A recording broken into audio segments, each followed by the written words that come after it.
to their opinion. I have a job to do. We are a country of rules. We are a constitutional democracy and citizens, because we all enjoy the freedom of speech, freedom of thought. Citizens are free to engage in discourse that they want to, but that is what it is. Those are the fruits and signs of a democracy.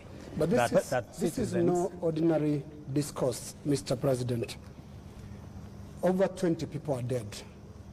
39 are missing through state-driven abductions. And first, they're asking a very simple question. 24 people dead. Your Excellency, do you have blood on your hands? I have no blood on my hands. 19 people, to the record that I have from the security agencies, are dead. Very unfortunate.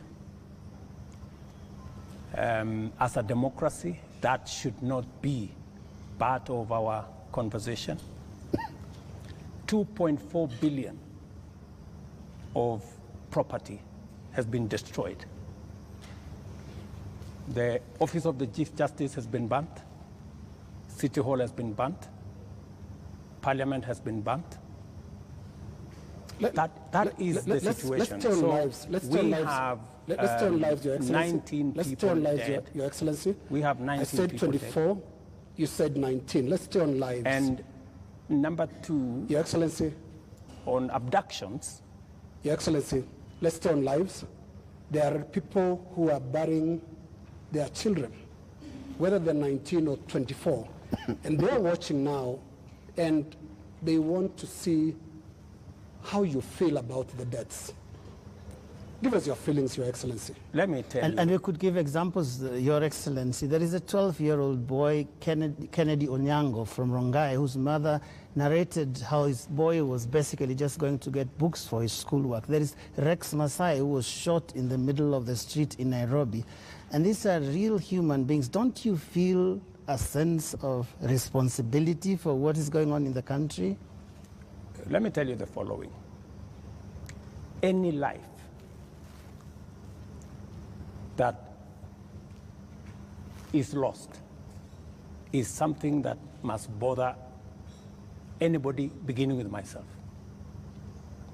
And it is the reason why I have told you that when I came into office, I said three things. Number one, I said there will be no extrajudicial killing in Kenya. That's number one. And I have made sure that there is no extrajudicial killing in Kenya. That's number one. Number two, when I came into office, I said I want an independent police service. And I did sign the necessary instruments so that the police does not need permission, does not need authority, and does not report to the office of the president. The police operational, financial independence, I have made sure that the police don't have to ask me, don't ask anybody. They operate independently. And number four, it is true that children got into situations that they became victims of the demonstrations. What started to all of us, and I have spoken about it, I have said the young people who have stepped forward to engage in the political discourse of their country in a peaceful manner, tribeless, are a welcome development in Kenya. That I said. But let me also say the following. These great young people who have stepped forward to prosecute their agenda, the affairs of the country, I am certain that they did not ban parliament. Criminals and other agents who took advantage of a legitimate concern of Kenyans stepped in, went and banned the Chief Justice's office, went and banned City Hall, went and banned Parliament, and destroyed property of innocent citizens. The parents, Mr. President, So, what are you telling them? These things have happened under your watch. I am telling under your watch. I am telling every parent, I have kids like they do, and I care when there are issues in town where criminals can take advantage of situations and create a situation where the police have to use rubber bullets, the police have to use live bullets in some cases, because that is what an independent police service has to do. And I am sure the police have a record and have an explanation for every incident that they were engaged in. And here is the incident, Mr. President. Just a moment. Here is the incident, Mr. President. This boy, 12-year-old, took 8 bullets into the body of a 12-year-old boy. What would you tell the mother of that boy? That boy is alive, right? No, it's not. Kennedy Onyango died. He's died. So he's the one who died. Yes. So you're not talking about the person who was shot with rubber bullets? No. No. Yeah? Shot with bullets 8 times. Let me tell you. Yeah. In Ngong, this is the situation in Ngong, right? In Ngong, there was an incident where the police were overpowered by criminals. They took a firearm from the police. They used that firearm against people. And one policeman had to shoot this fellow who had hijacked a gun from a policeman so that not to endanger the lives of more citizens. It is among the 3 people. One of the criminals is among the 3 people who was shot by the police after they overpowered the police and took the bullet and took the gun from the police and used it against innocent citizens. I cannot confirm to you that this is not the man that shot the child, but investigations are going on and we will get to the bottom of it. Mr. President, I am telling the mother of this young person that I, as president, will make sure that finally I will give her an explanation of what really happened and make sure that we bring this to a situation where, like her, like myself who have children, she too can be, her child can be accounted for.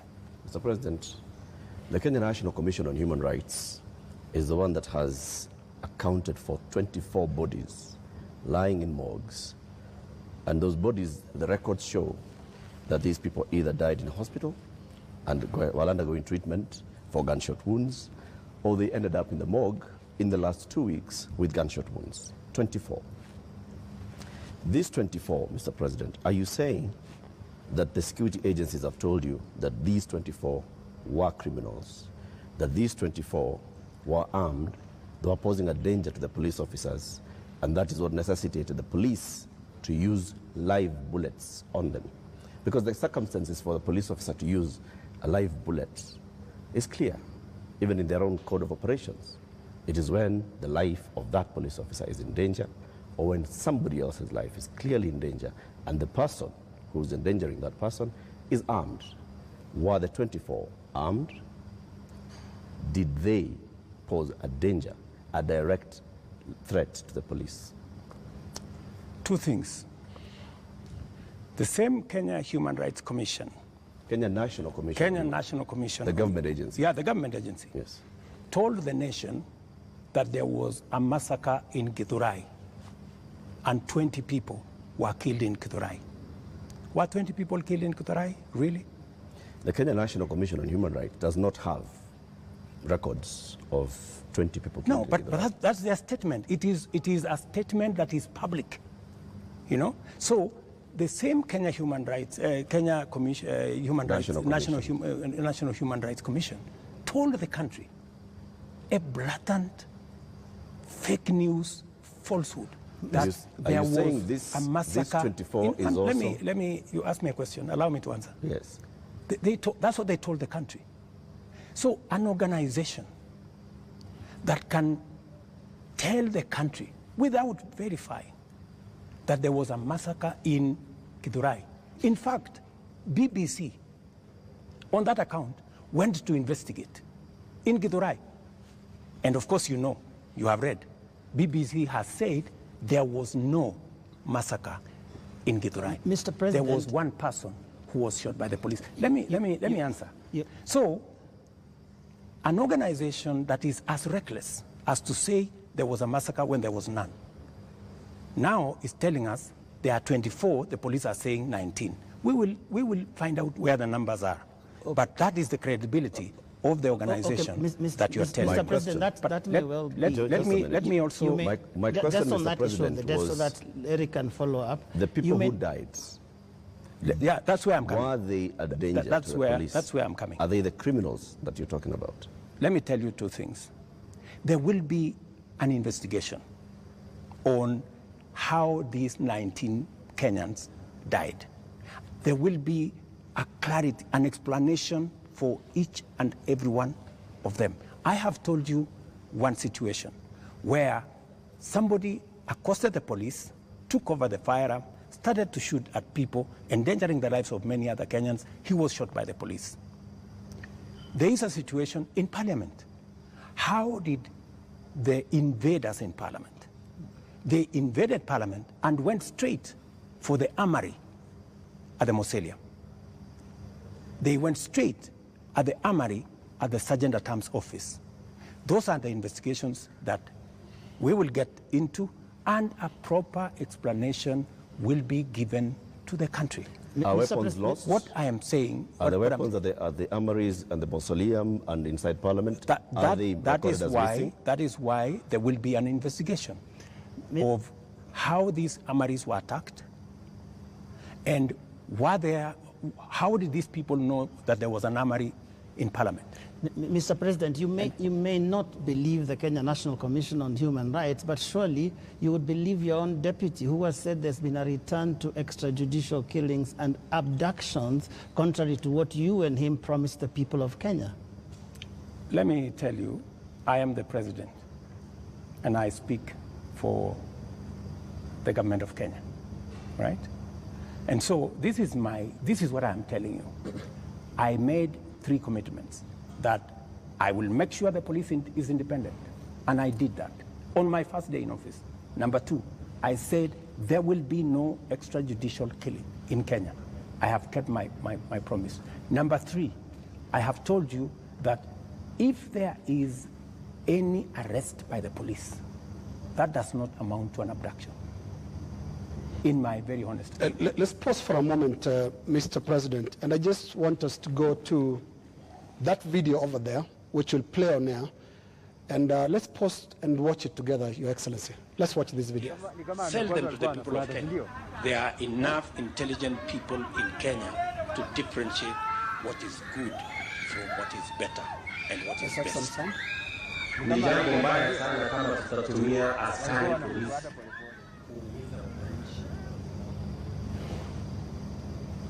wako na maoni tofauti ya kisiasa. And waeleza ya kwamba these people don't understand the damage they are doing to the people and the economy of Kenya. All right. All right. Yeah, yes, the video in contention here was recorded earlier today. Yes. That of former MP Alfred Keter being abducted in broad daylight. Mr. President, before you even talk about the entire incident, the children were screaming, and a sound that we believe belongs to the wife was also heard, screaming in distress. How does that make you feel? 3 things. I have told you, I made a deliberate decision to make sure that the police operate independently. That's number 1. Number two, I have told you, if the police summon Linus Kaikai, and Linus Kaikai refuses to go to the police, are the police not entitled to come and look for you? When the police come to arrest you after they have summoned you and you didn't show up, is that an abduction? So let's have this as a confirmation. That no, I'm just asking you. Let's have this as a confirmation, Your Excellency, that Alfred Keter was summoned by police. He refused to the police have respond to issued the a summons. statement. I would suggest, instead of us having a back and forth, the police have released a statement. Can you check what the police have released, the statement? And you still not answered my question. Which the was? wife and children screaming that way. I mean, how do you feel, Your Excellency? I mean, my friend, every child, every mother feels the same when their parent is under attack. I mean, that is what it is. But let me ask you, what about the children? What about the children of those who have lost their lives because of the criminality of others? Don't they feel the same? So we just need to be a country of the rule of law. Impunity cuts both ways. Those who respect the law must be protected by the law.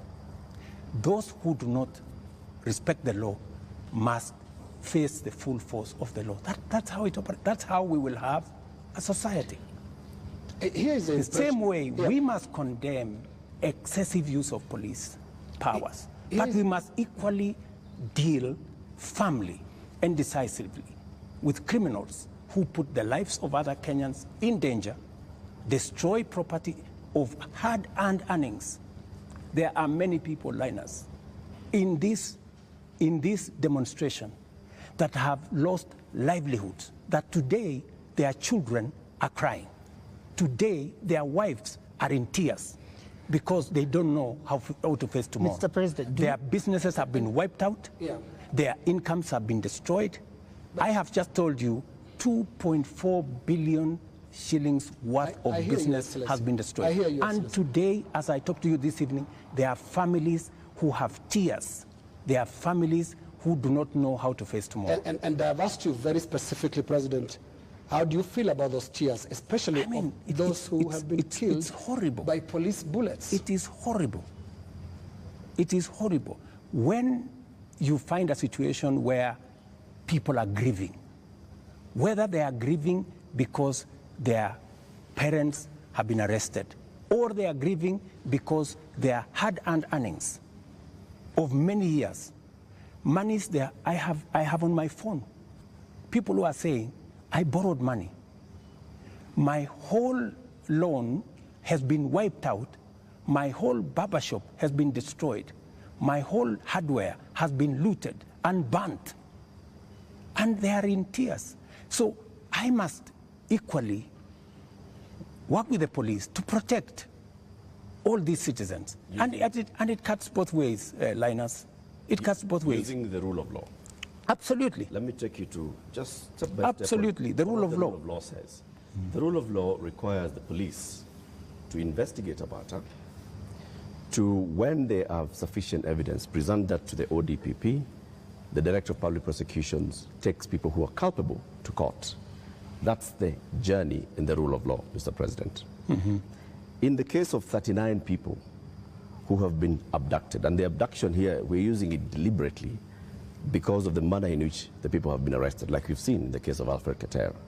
Others who've been picked up from their houses in the middle of the night, and they are held incommunicado for more than 24 hours outside of what the rule of law says. And then they are not taken to court, so they are not charged with anything. That is outside of the rule of law. So in one instance here we are saying we are not following the rule of law. In the second instance, Mr. President, you have people who were unarmed, like in the case of Rex, who was shot in the middle of the night, unarmed, who have been shot by police and they've ended up dead. 24 of them. You say 19. That again is extrajudicial because there is no justification that has been produced to show that there was justification for the police to use the excessive force. So basically we are showing examples where the rule of law, which you promised to uphold, which you also set and said, this is what the police has been doing. And you said, Mr. President, as you took office, that the problems with the police service also are going to the top, the leadership of the police service. And you promised the people of Kenya that you're going to hold the police to account outside of the rule of law and accountability, which comes to your desk. Are you holding the police accountable for 39 people abducted, for 24 people killed, for 627 people arrested and not charged, for 431 people injured by live bullets, rubber bullets, tear gas canisters, police batons? Latif, as I have told you, we must operate within the parameters of the rule of law.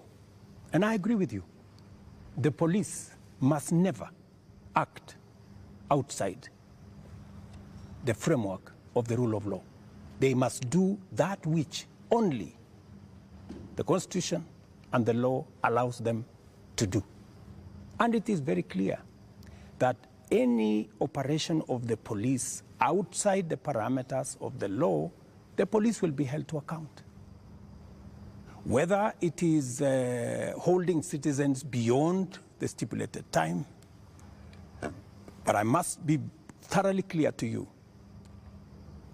When police arrest somebody, there is a constitutional timeline which they are allowed by the law to hold that person. 24 hours. That does not amount to an abduction. 24 hours. In my opinion. A case in point is what has just been said here about what happened earlier today. And you guys clearly said in this conference that it was an abduction.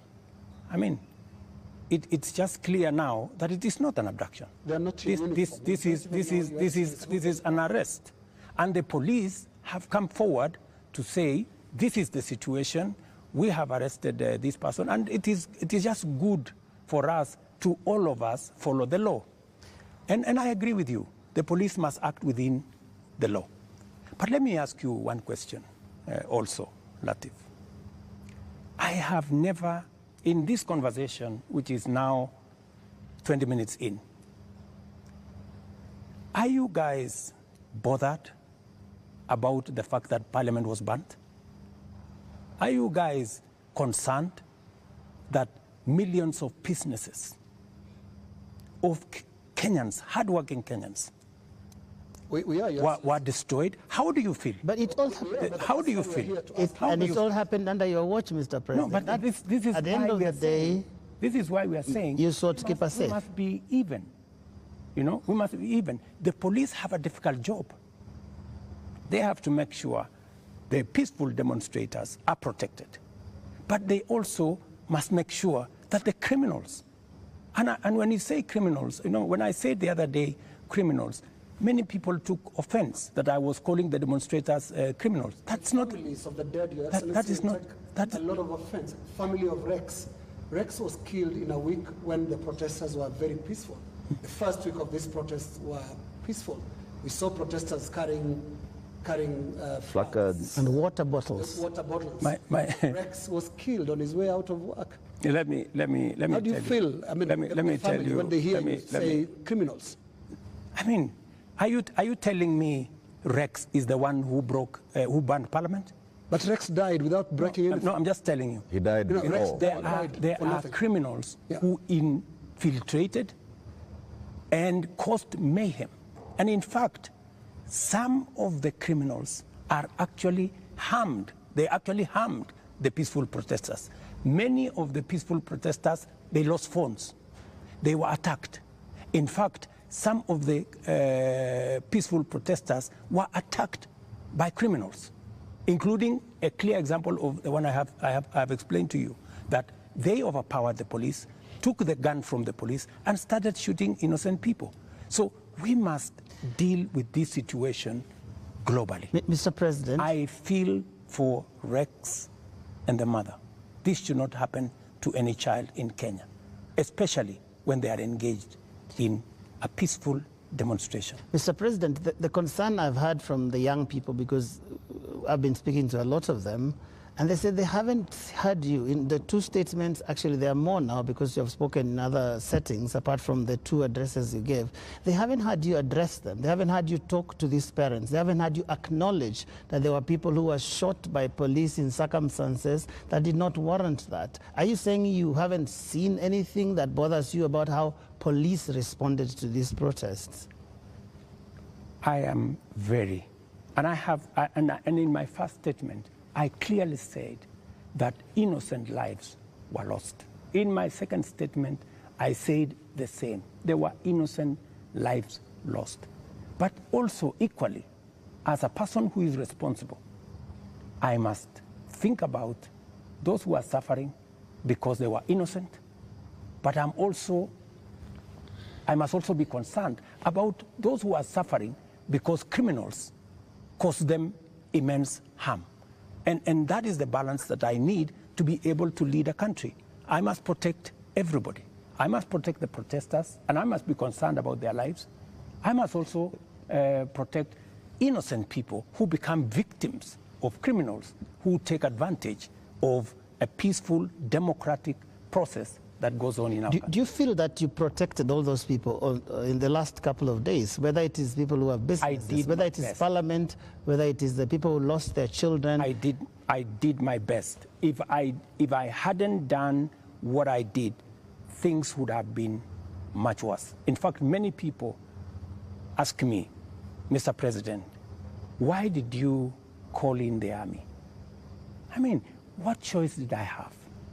I mean, it would have been very reckless of me in the face of the kind of harm people had gone through, the 19 lives that were already lost, in the face of a burning Chief Justice office, Parliament, and the rest of it. I mean, it would have been very reckless of me not to mobilize every arm of government and every arm of our security agencies to protect the country and to protect lives. You acted as Commander-in-Chief. You also acted as President, Head of Government, and the person who took the sword and promised to protect the people of Kenya. You chair the National Security Council, which brings in the head of the police, the head of the intelligence, the head of the military, and cabinet secretaries in those dockets. Did you have information prior to Tuesday that there was going to be infiltration of the peaceful demonstrations by the criminal elements that you've talked about more than once? And if you did, what did you do about it? We had information, and that is why we prepared in the manner in which we did. If we hadn't prepared in the manner in which we did, we would not be counting 19. We would be counting different numbers. Okay. And I am telling you that the level of mobilization by criminals was heavy. In fact, many of the peaceful protesters, many of the young people, very well-meaning young people, left the town by 10, maybe 11, because they realized, and in fact you could hear them in their zelo. They were saying, guys, this is not our group. Let us go. Let us leave. You could hear them. It was in public domain that the peaceful demonstrators all of a sudden realized that the whole thing had metamorphosed into criminality. So there were criminal elements that basically hijacked. So Tuesday, Wednesday, Thursday, Friday, Saturday, it is Sunday. Mr. President, how many people are in custody on account of this? Those who you said they conducted treasonous activities, there were criminal elements. You will see them in court tomorrow. How many people are in custody? You will see them in court tomorrow. The police know what I have a, you know, a ballpark brief by the police that they have enough people. They have actually, because in Kenya nowadays, you cannot commit crime and get away with it. Those who attacked Parliament are on CCTV. Those who attacked the judiciary are on CCTV. Those who attacked everywhere, those who destroyed people's shops are on CCTV. Many of them are on the run, but we will catch them. Similarly, Your Excellency. Are the funders Similarly, Your Excellency. in Similarly. So to your question, so the police are at it. Because if we don't deal with impunity, we will not have a country. Now, similarly, Your Excellency, you speak of them, protesters being on CCTV. Not the protesters, I'm saying the criminals who attacked Parliament. Right. Now, every policeman also, without uniform, conducted an abduction, has also been captured on camera. Those who captured Shad Kiprono were captured on camera. Those who captured Alfred Kiter today were captured on camera. And a number of other such incidents. Similarly, so that, because I can hear you balancing. Yes, that's correct. Yes, are we going to see action against the killer cops, or were they doing what you are saying you had to do to prevent this from being bad? Any killer cop who went beyond what is provided for in the law, action will be taken against them. But to your question, are you telling me, Linus, that a police officer becomes only a police officer when they are in uniform? No. Police officers can identify themselves even when they are in civilian. So, and when a police officer comes to you and says, this is my ID, I am police officer, you are under arrest for the following reasons, that is legitimate. You cannot tell me that because they were in civilian, then what they did was wrong. And you know that's not what they do. And that's not what they did to Alfred Keter or Shad Kiprono. Were you there? We have the CCTV footage. It's there. I would suggest, Linus, that we be fair to the police as well. Mr. And I have given you my word. Any police officer who does anything beyond the provisions of the law know the consequences. Just as any citizen who also participates in actions that are outside the law, they also know the consequences. And it is our responsibility to make sure that security agencies act in accordance with the law. As citizens, we act in accordance with the law so that we can have a law-abiding, rules-based, rule of law-based country. As things stand now, Mr. President, are you satisfied with how the police handled this whole matter? I think the police have done the best they could. If there are any excesses, we have mechanisms to make sure that those excesses are dealt with. Let's wrap it this way, Your Excellency, on that topic. You have absolutely no regrets about the abductions and no regrets about the killings? Those are your words. Those are not mine. They're also your deputy's words. Don't put words in my mouth. They're also your deputy's words, and it's part of your government, because it's so scary, Mr. President, sitting there and telling the whole country that from this moment on, we should not believe what your deputy tells us about the state of the nation until you speak. Yet we all thought that you're part of the same government. Don't inject my deputy into this conversation. I think it is not fair, since he's not here, to tell you in what context he said whatever he said. I think it is not proper to discuss the deputy president here, and he's my deputy. Please let me deal. But have you asked him that you had a press conference? Deal with the issues as they are now. I think being personal and going that direction does not help. I wish this was personal, Mr. President, but it's a really serious national issue that right after you spoke, your deputy told the whole world that he was informing us that extrajudicial killings and abductions had returned to this government that he's part of. How surely can that be personal, Mr. President? I am sure that if you interview the deputy president, he will answer that appropriately. You haven't asked him? You can take it from me that extrajudicial killing will not be part of an administration that I run. I can say that without fear of contradiction. Yes, in the interest of moving this conversation forward, Your Excellency, I want us to look into the last 2 extraordinary weeks that this country has had. Protests that you called tribeless and some of your aides called leaderless. But protests that are led by young people who are unhappy with how you've run this country for the last just under 2 years now. But the question they have as they look at you and watch as you speak today, Your Excellency, do you get it? I get it. Let me tell you, my good friend Linus. What we are facing today is not a product of 2 years. What we are facing today is a product of many years. We've had a problem, a youth bulge, a demographic challenge as a nation, which we have ignored for very long. For the first time, I have decided that I am going to be deliberate, I am going to be intentional on tackling the challenge of young people and unemployment in Kenya. First time, there is an administration that thinks about the young people. Let me give you 3 examples, maybe 4. Well, let's keep it within the 2 weeks, please. No, it's okay. It's the 2 weeks. Yes. But don't look at the 2 weeks in isolation.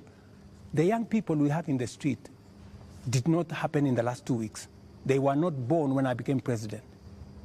They were not jobless when I became, they did not become jobless when I became president. But I want us to... These are young people who over the years, we have close to 4.5 million young people who are out of school, out of college, with degrees, certificates, diplomas, without jobs. And that is why I have done 4 things.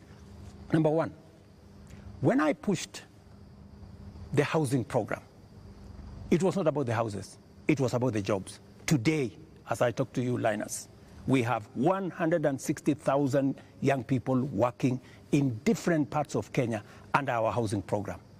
In Mukuru, here in Nairobi, and I challenge you, Linus, to go there tomorrow, there are close to 4,000 young people working who were jobless. Number 2, I have a whole program on digital jobs. I was in Ruto now, with the MP for... just allow me. Allow me to interrupt you. No, allow me. There are risks on both ends of this interview. No, you told me about Your Excellency, the young people. To talk about the last 2 weeks. The young people are saying, you don't get it. You don't understand what they're talking about. Now, what is the trigger here? They're saying there was this conversation about the finance bill that your government, until the other day, could not listen to anybody. It's not about the housing project, it's about listening. They are saying yours is not a listening presidency, and yours is not a listening government. How best can I listen to the young people of Kenya if I am not addressing their issues? And that is why I want to tell you, Linus, these young people, what is their biggest issue? They have talents. They have gone to school. They have no jobs. That is the problem. And I am addressing those issues. Housing is one of them. Digital jobs is another. I was in Ruto with Simon Kingara, the MP for Ruto, launching an ICT hub that will is actually hiring already 5,000 young people. Our whole plan, including what was in the finance bill, was to increase CDF by 10 billion shillings to roll out ICT hubs in every ward in the Republic of Kenya, so that we can hire young people, train them, put them on digital jobs. I have a 3rd program on export of labor. Mr. President. I have a 4th program on manufacturing, to be able to create more opportunities for the young people of our country. And we want to inform you, they're no longer just talking about things that can be done to them as a demographic. They are looking at the big picture. Finance bill brought them out. And when did they come in? They came in after all public participation forums were not listened to. Kenya Association of Manufacturers spoke to the parliamentary committee, same thing, and said this is a bad bill. Association of Insurance spoke to the parliamentary team, this is a bad bill. We had a big conversation on national television, this is a bad bill. You did not listen. You had a meeting here with your UDA MPs and at some point told them to pass it as it is. And until the last week, that was the first Tuesday when the protests were there, when now you offered to some amendments. They're saying you're just not listening, and it's not about them, it's about the big picture issues, and we'll come to them, including the question of corruption, which is not really a youth thing. Indeed, Mr. And just to add on to that, Mr. President, respectfully, been more Mr. President, I just want to come in your analysis. I just want to add on to that, Mr. Because I want to add on to because that. let me just finish it. It's the same question. It's okay. The same question. Mr. President, if you went into all the X spaces where the youth are speaking, if you looked at the demonstrations and what they were saying, the placards they are carrying, none of them has talked about we don't have jobs. None of them have talked about the housing jobs are not enough for us. None of them have talked anything about what you have mentioned. So it's not that they are not seeing about the jobs. It is beyond that, Mr. President. And respectfully, I want to put it to you that you're not hearing what they're saying.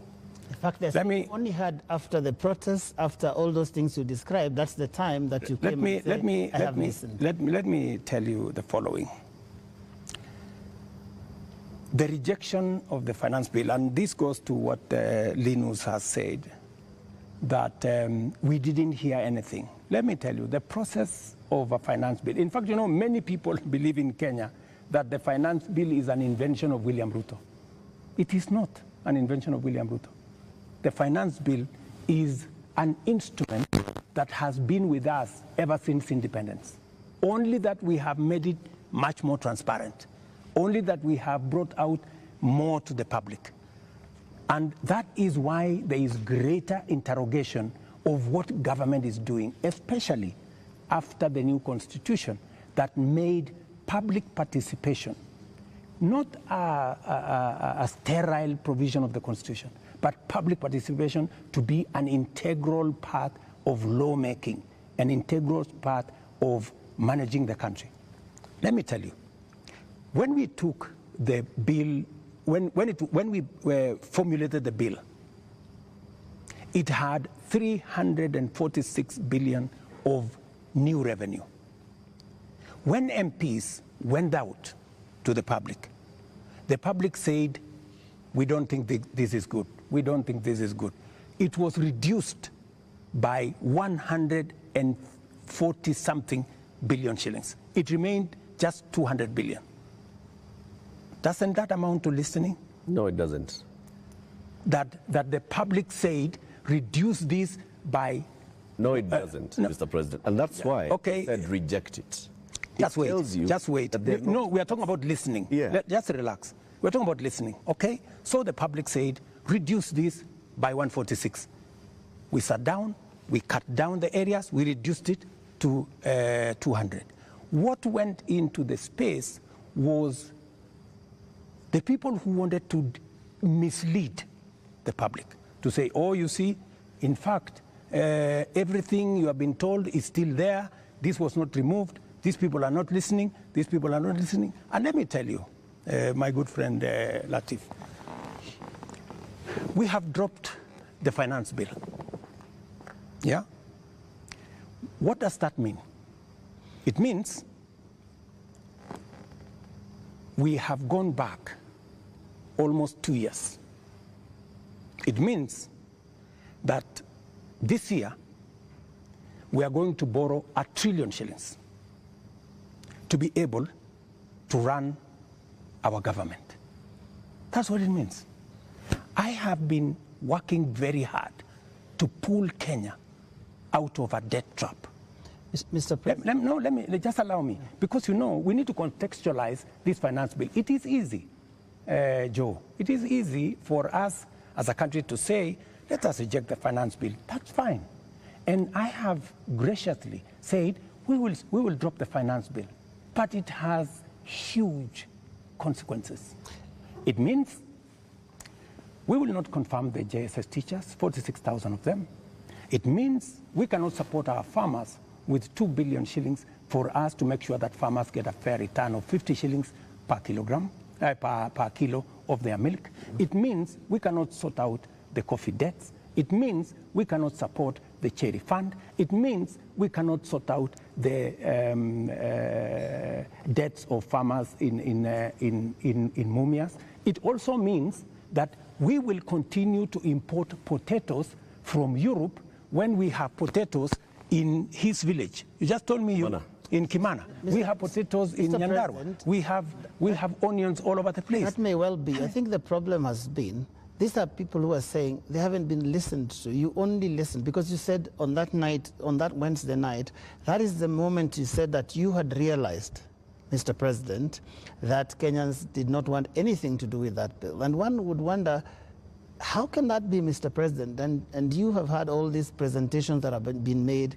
Did it have to take demonstrations and sadly loss of lives for you to come to a point where you'd realize what your people, the people that voted for you, are saying? That, I think, is what the young people are asking. Let me tell you, Joe, members of parliament are representatives of the people, elected. They are not fools. And they are not mad. And I want to say, one day, Kenya will know that the MPs who voted yes are the true heroes of Kenya. Those are the people who saw the opportunity for us to unchain our country from debt trap and take our country to the future. Let me tell you, Joe, and I want to say this to the people of Kenya, that my plan was to make sure that in the next 3 years, maximum 4 years, we have a balanced budget, where Kenya is not the country where we are today. Let me tell you, gentlemen, and I want to tell the people of Kenya the following. We are in a very difficult financial position. This is something that the people of Kenya must understand, and that is why I am happy that we have a crisis. This crisis will help us be candid and speak to each other properly and contextualize where we are. We raised this year 2.3 trillion from our taxes. Of that 2.3 trillion, 1.1 trillion went to debt financing. 1 trillion went to salaries. What did we do? We had to go and borrow to pay the counties. We had to go and borrow to fund our education. We had to go and borrow to fund.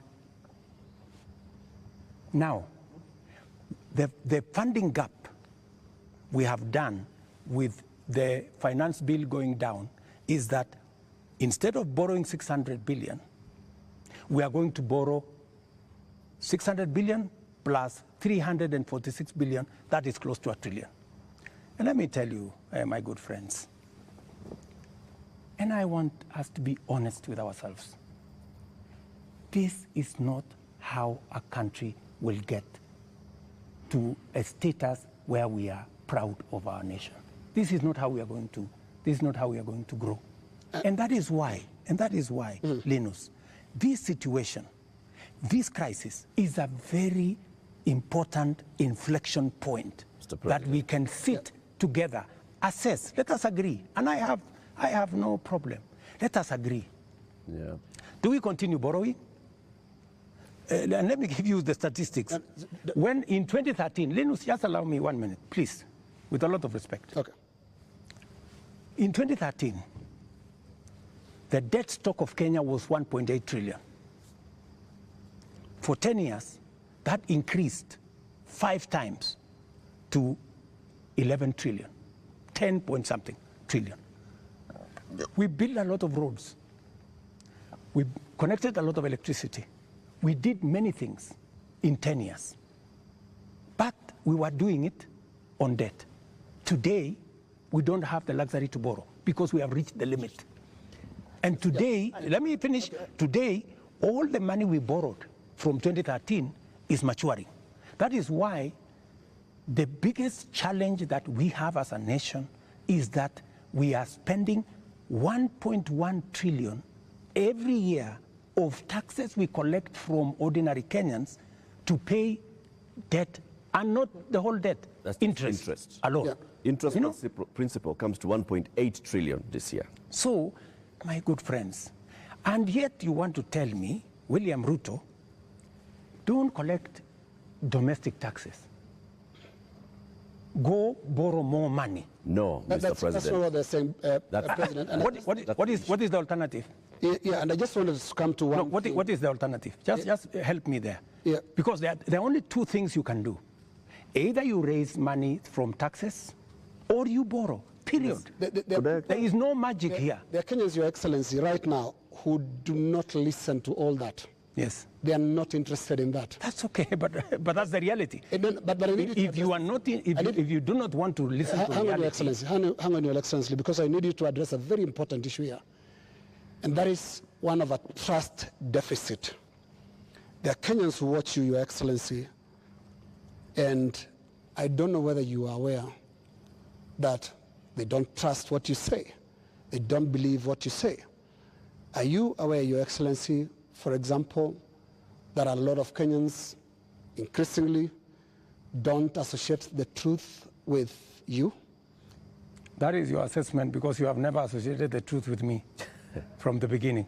No, there's quite a number of Kenyans. No, I mean, that is your We asked people before we came here this the evening, assessment. Yeah. and many of those that responded to me directly, and to even our platforms, on KTN News, on Spice FM, on NTV, on Citizen, and we're asking them, what question should we ask the president this evening? And the one thing that many of them were saying is, when will he stop lying? So it's not Linus. Can he tell us the truth this time? Let me say the following. I told the people of Kenya that I would reduce the prices of fertilizer from 7,000 to 2,500. I don't know how that is a lie, because they buy it at 2,500. Okay. I told the people of Kenya we're going to have a housing program. A housing program is underway in Kenya. I can tell you, Linus, that whether you believe me or not, facts will not change. Yeah. And facts are not changed by who says it. And allow me to step back a bit, Your Excellency. And facts are very stubborn. Allow me to step back a bit. Yes. And what I'll do is we'll play clips, just a little combination of clips of yourself speaking not too long ago, and I want us to listen to that. I'll stand out of the way because you said it's me that doesn't associate the truth with you, and I would like you to respond to yourself, to the clips that we are going to play. But you see, Linus. Let's watch that, Your Excellency. I think, Linus, yeah. You don't bring clips that are in a biased way. You know, you select maybe something that has not happened. No. Can you be fair and select clips across the board? What I said and has been done, and what I said and maybe has not been done. So let's watch that. Maybe you can watch that. Yeah. Waeleze ya kwamba these people don't understand the damage they are doing to the people and the economy of Kenya. Kwa hii taxes wanaongeza usiku na mchana. Na mimi nataka niwaulize watu wa hapa Manga, tafadhali, mkiona tumesimama hapa mbele yenu, tunawaambia ya kwamba tutengeneze hiyo serikali inakuja ambayo inaelewa lugha ya mwananchi wa kawaida. If you have good ideas, why do you need the police? Why do you need blackmail? Why do you need intimidation? If you have better ideas, sell them to the people of Kenya. There are enough intelligent people in Kenya to differentiate what is good from what is better and what is best. Ni jambo mbaya sana kama tutatumia askari polisi kuumiza wananchi wasio na hatia eti kwa sababu wako na maoni tofauti ya kisiasa. Niwaeleze ya kwa I agree with that. It is not fair to use the police to harass citizens who have a contrary opinion. And that is perfect. That's what they're accusing you of. I still believe that. That's what they're accusing you of. But you don't tell me that... What is the problem with Alfred Keter? Yeah. Is that a contrary opinion? No, it's not a contrary opinion. I mean, the police have said why they arrested him. It is not because of me. I didn't give any instructions. I didn't even know what was going on. Let me tell you, Linus, I am a very clear-minded person on what I say. When it is the police, I have said, many of the people who opposed me, many of the people who were very scared about what I would do when I become president, even the people who did worse things against me, I have never gone after them because I don't believe in settling political scores using the power of state or using the police. Let me also say the following.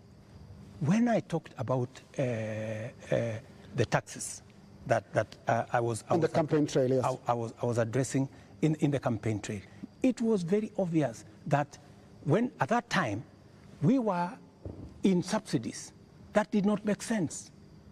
It is because I removed the subsidies and I changed and put production support. That is why today the price of unga has come down from 240 to 100, because I changed the model. I changed the configuration, and it is giving us results. But are you aware, Mr. President, that the thing, perhaps apart from now the police brutality that people associate you the most, is the issue of taxes? I'm sure you know the name they call you. You've actually talked about it even yourself. This guy that they want to come down. Let me tell you, my good brother, Ageo. When I came into office and I assessed the situation, and it was no longer possible for us to borrow money, I had to be honest with the people of Kenya. I had to tell them we have two options, right? And even as we imposed taxes, we explained, we made sure that there was adequate, elaborate public participation on what it is that we were trying to achieve. And let me tell you the following. I have done the best that I could globally. Today, our country has tremendous respect from many quarters globally because of what I have done. I have raised the profile of our country.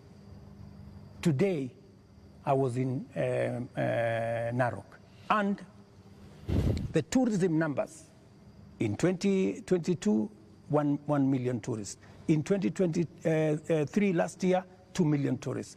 This year, by God's grace, we will get to 2.7 million tourists because of the profile that I have done for the country.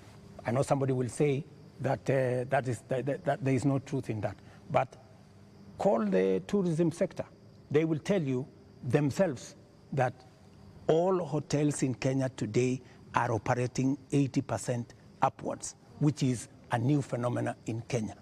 I will also tell you that the international community have developed enormous confidence in Kenya. I see people who are saying, why did William Ruto go to China?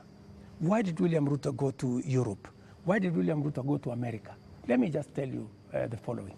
When I went to China, we got money to be able to put equipment in 70 of our technical training colleges. Today, the contract has been signed, the equipment is being manufactured.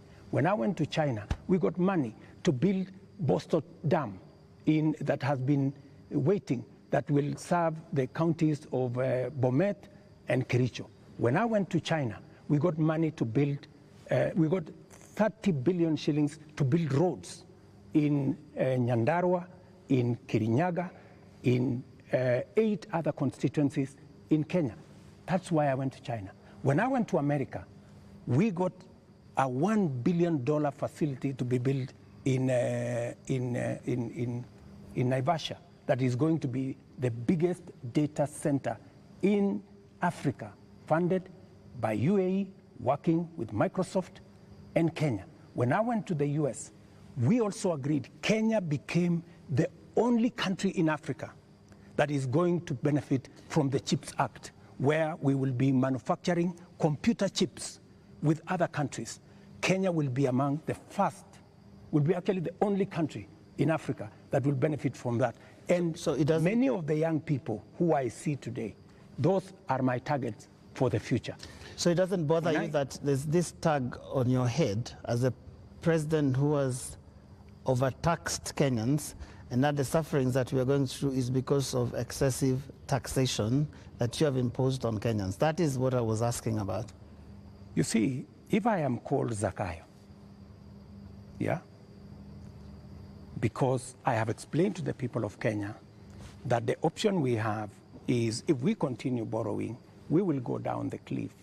If that is what is going to take Kenya to be saved from a debt default, I don't mind being called Zakayo, because it is a sacrifice worth making. Mr. President, every morning on Spice FM, we have 4 hours of a talk show.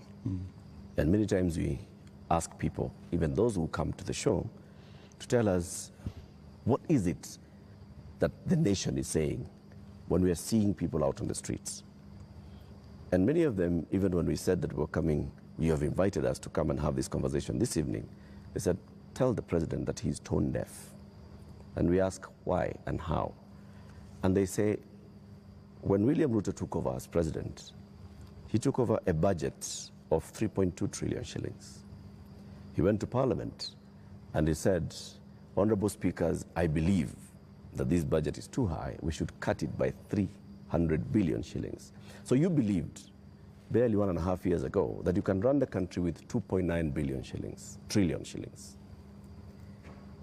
Barely a few months, you went to Parliament and requested to spend 3.6 trillion shillings. This year, you went to Parliament and initially requested to spend 4.2 trillion shillings. And what do they see in return? They see extravagance in government. They see a government that is pushing gung-ho to employ new people called CASs. They see a government that is purchasing new motor vehicles and trips that are extravagant. They see opulence with those that are close to the president appearing in public carrying wads of cash. They see condescending attitude from those who serve in this government when they're asked, why are you spending? And they respond the way they respond. Your advisors speaking the same. And so they see a government where the president is telling people, we are going to live within our means, we are all going to tighten our belts, we have austerity. They end up with their children not going to school because for months JS teachers are on strike. They end up with, right now, 91 days where clinical officers have not been to work. 91 days, Mr. President. We ended up with intern doctors going on strike for weeks because the government says it has no money. We end up with people going to the hospitals and there's no medicine. We end up with people who are being told that we don't have money to pay salaries, or we don't have money to pay salaries and also having development. Yet, they see all this extravagance and opulence from those in power.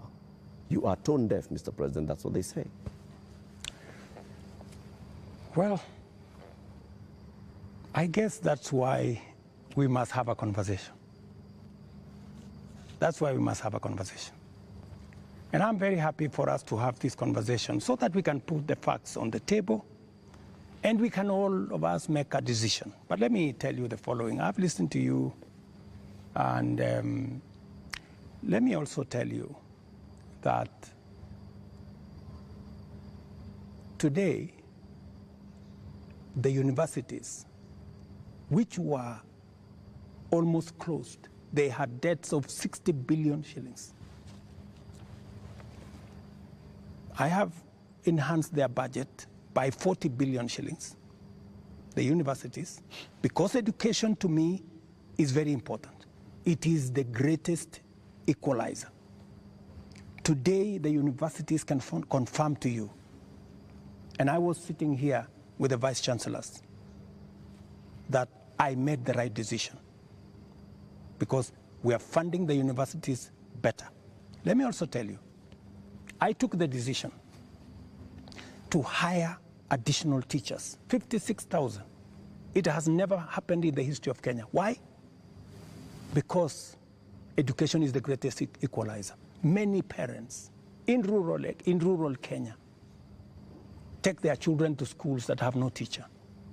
And we are disadvantaging them. The children of the poor get the worst form of education. They have no chance. I decided, because I said it is bottom up, I decided that I'm going to put more money in making sure the child of every Kenyan has an opportunity to be their best by giving them the correct education. I decided that I am going to put money in farming. The first year, I put 10 billion shillings in fertilizer subsidy, a program that had been scrapped for 5 years.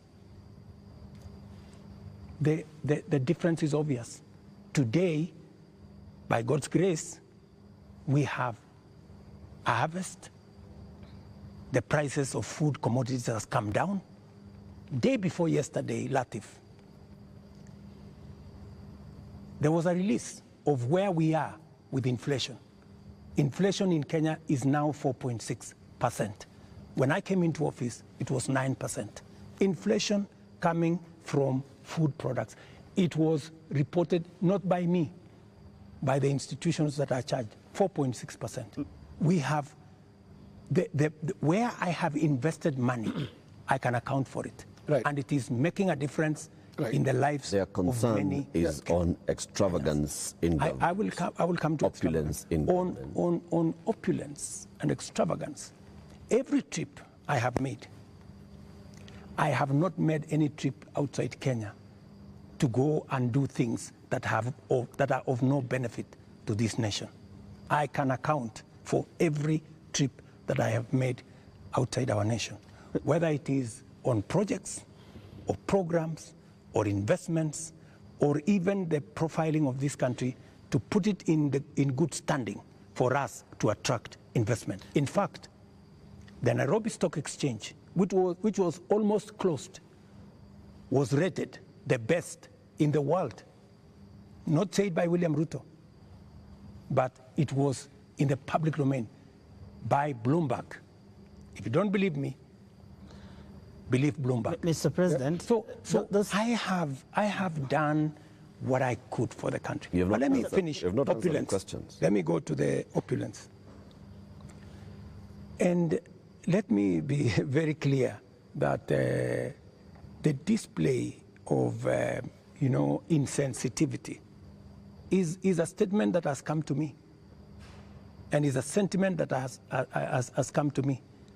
And you will see something very different going into the future, whether it is coming from my staff, whether it is coming from this office. And I know people have raised issues of CAS, for example. I deliberately, even after Parliament had approved the position of CAS, I have not appointed any CAS because I realized that we were in a situation that we could not. And no CAS will be appointed until we have an economy that can support more opportunities. I know citizens have said that there is no need for the office of the First Lady or Second Lady. Third Lady. These are offices that were there. But because we have to live within our means, those offices from tomorrow, this new budget which is starting tomorrow, they will not be part of our equation, because in the face of what has happened, we have to trim down every other area. And in fact, not just those, many other spaces are going to be trimmed down to reflect the new reality, especially after the finance bill was taken down by myself when I said we take this down, we are going to cut our cloth. We are going to cut our coat, the size of our cloth. We're going to reduce money going to counties. We're going to reduce money going to the judiciary. When I came into office, the judiciary was getting 18 billion. Today, they are getting 25 billion. But it was because I believed in the rule of law. I believed that we needed to do something about making sure that our judiciary has resources, because Kenyans were telling me directly, justice delayed is justice denied. Will you I cut have the size hired of your government? The highest number of judges under my administration, because I believe that Kenyans must deserve justice. Will you reduce the number of ministers, ministries, or state departments, or advisors? That is an area we are going to target and cut down, because it is the reality we have to face. Mr. President, when things like this happen elsewhere, this is a whole finance bill that's been taken down. Correct. You have people who have been advising you on financial matters. You have people who have been advising you on political matters, listening to the people. You have advisors who have talked down at Kenyans, who have called them spoiled kids, KFC, Java, and whatnot. And you have people who have been around you talking into your ear with regard to some of these things. And many people have ventured to actually say that this amounted to a vote of no confidence. Is there going to be some kind of shake-up that actually acknowledges that this is not where we should have been, and therefore, I am sorry, Kenyans, and this is what I'm doing about it? Because short of that, how are we to know that we will not find more of the same? Watch this space. There are those who have said, now that clearly there are many people who have lost confidence in Parliament, there are those who have lost confidence in you, that maybe the way to regain the legitimacy is to go to an election. There is no provision. You know, we are a country of the rule of law. Yeah? We must, whatever it is that we do, we must keep it within the parameters of the rule of law. And we cannot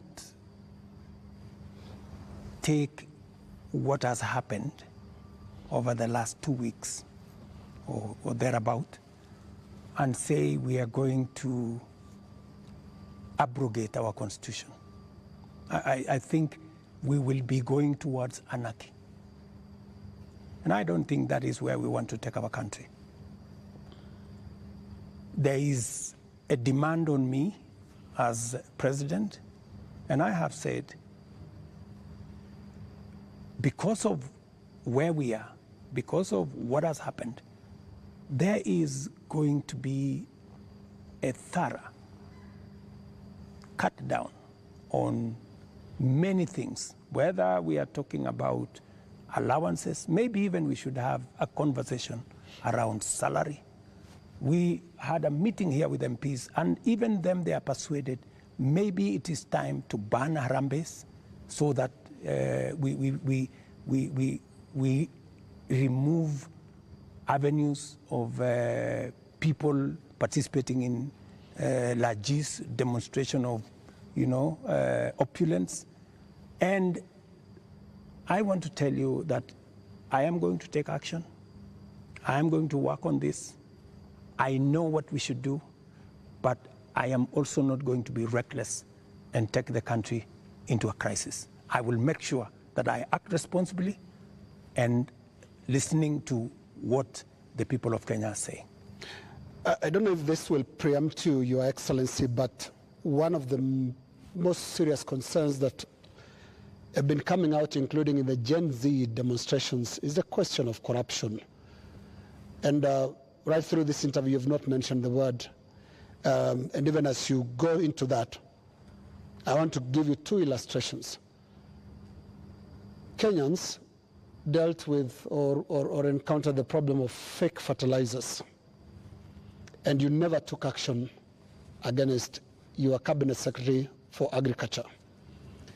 Before that, we had the scandal around the importation of edible oil, which, Your Excellency, we don't know where the edible oil is to date. I don't think it ever found itself to the market. again, there is a cabinet secretary in that ministry. And also, what got into the market was condemned sugar. And when we look at all the information around these three cases, these are people close to you. They're cabinet secretaries. And so you are unable to take action against them. So why should you be trusted now to act? Because there are those who read and say you are really a hostage of those who campaigned for you to become president. They get away with anything. Three things, Linus. We hadn't reached the question of corruption. So don't unfairly accuse me that I have not spoken to it. I am ready to speak about it. So that's number one. Number two, I fired the CEO of KEBS when the sugar thing came up. Number two, on fake fertilizer, the minister, Mithika Linturi, was taken through a process in Parliament. The CEO of National Cereals Board, the general manager of National Cereals Board, and other 7 members of staff are in court as I talk to you. The people who signed the contract, they are in court. You spare big fish and roast the small fish. No, let me just finish. Yeah. Because I need, Linus, you know, I am a fair person, and I am a believer in the rule of law. Even though I may not like you, but I must respect that there is a due process. The moment, you know, we will have a minister who is charged in court, meaning there is evidence that they have participated in crime. Believe you me, I will take the action that is necessary. But if somebody is taken through a process and that process comes out without an indictment, I mean, surely we must give somebody the benefit of doubt until it is proven. And the fact that the CEO, general manager, and all the people that were there who actually evidence was found have been arraigned in court. Isn't that a step in the right direction? What a political responsibility. What a political responsibility. Let me finish. And then number 3, the other one you asked me was edible oil. The people who are involved in edible oil, I fired them, and they are in court. We have a new management in Kenya National Trading Corporation. In fact, we've just hired a new management for the Kenya National Trading Corporation. So those are actions that I have taken. And for your information... Void of what Joe is calling political responsibility. Yeah. I mean, but you see, else in the ministry can be... But you see, yes. But you see, gentlemen, if there is no evidence against a minister, surely, do you want me to fire somebody if there is no evidence? You know, there was a time,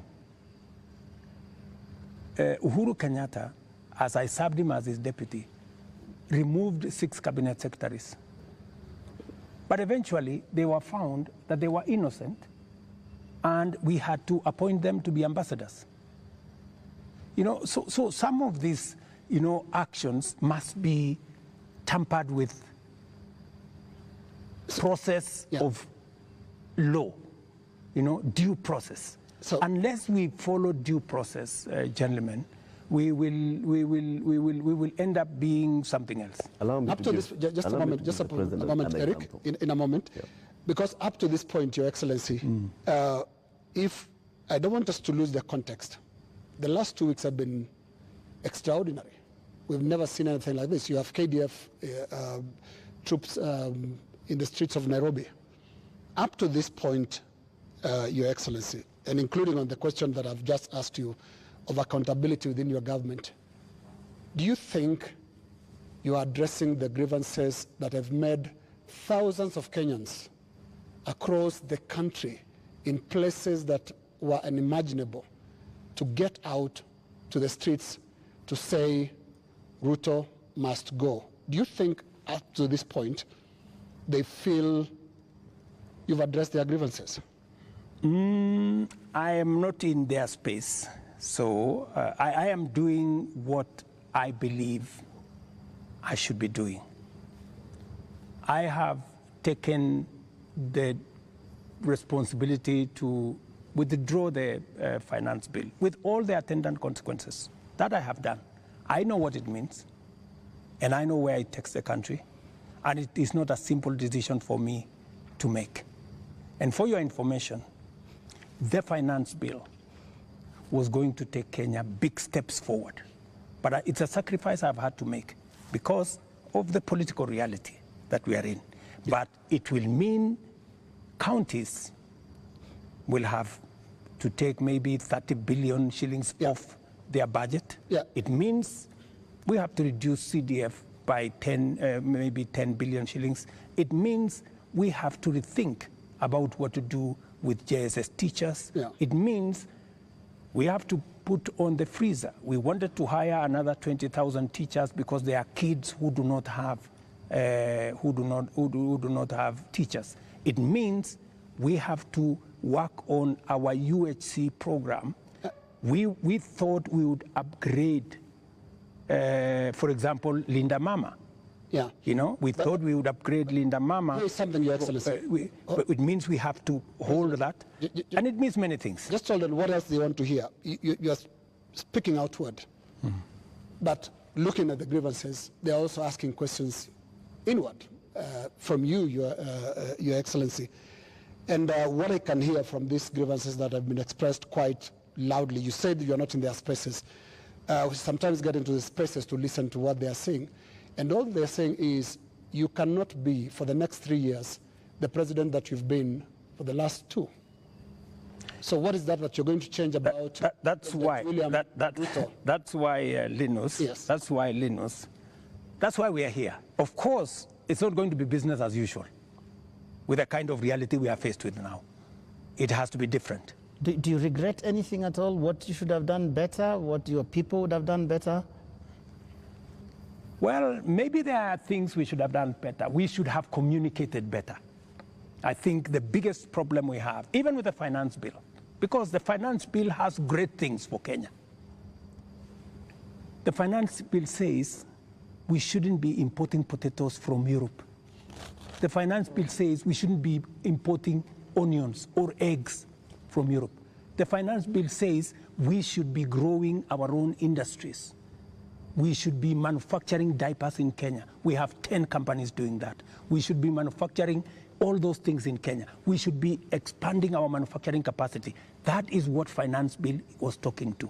But I am sure we will recover that when we have explained. The biggest challenge that I regret is that we didn't communicate better.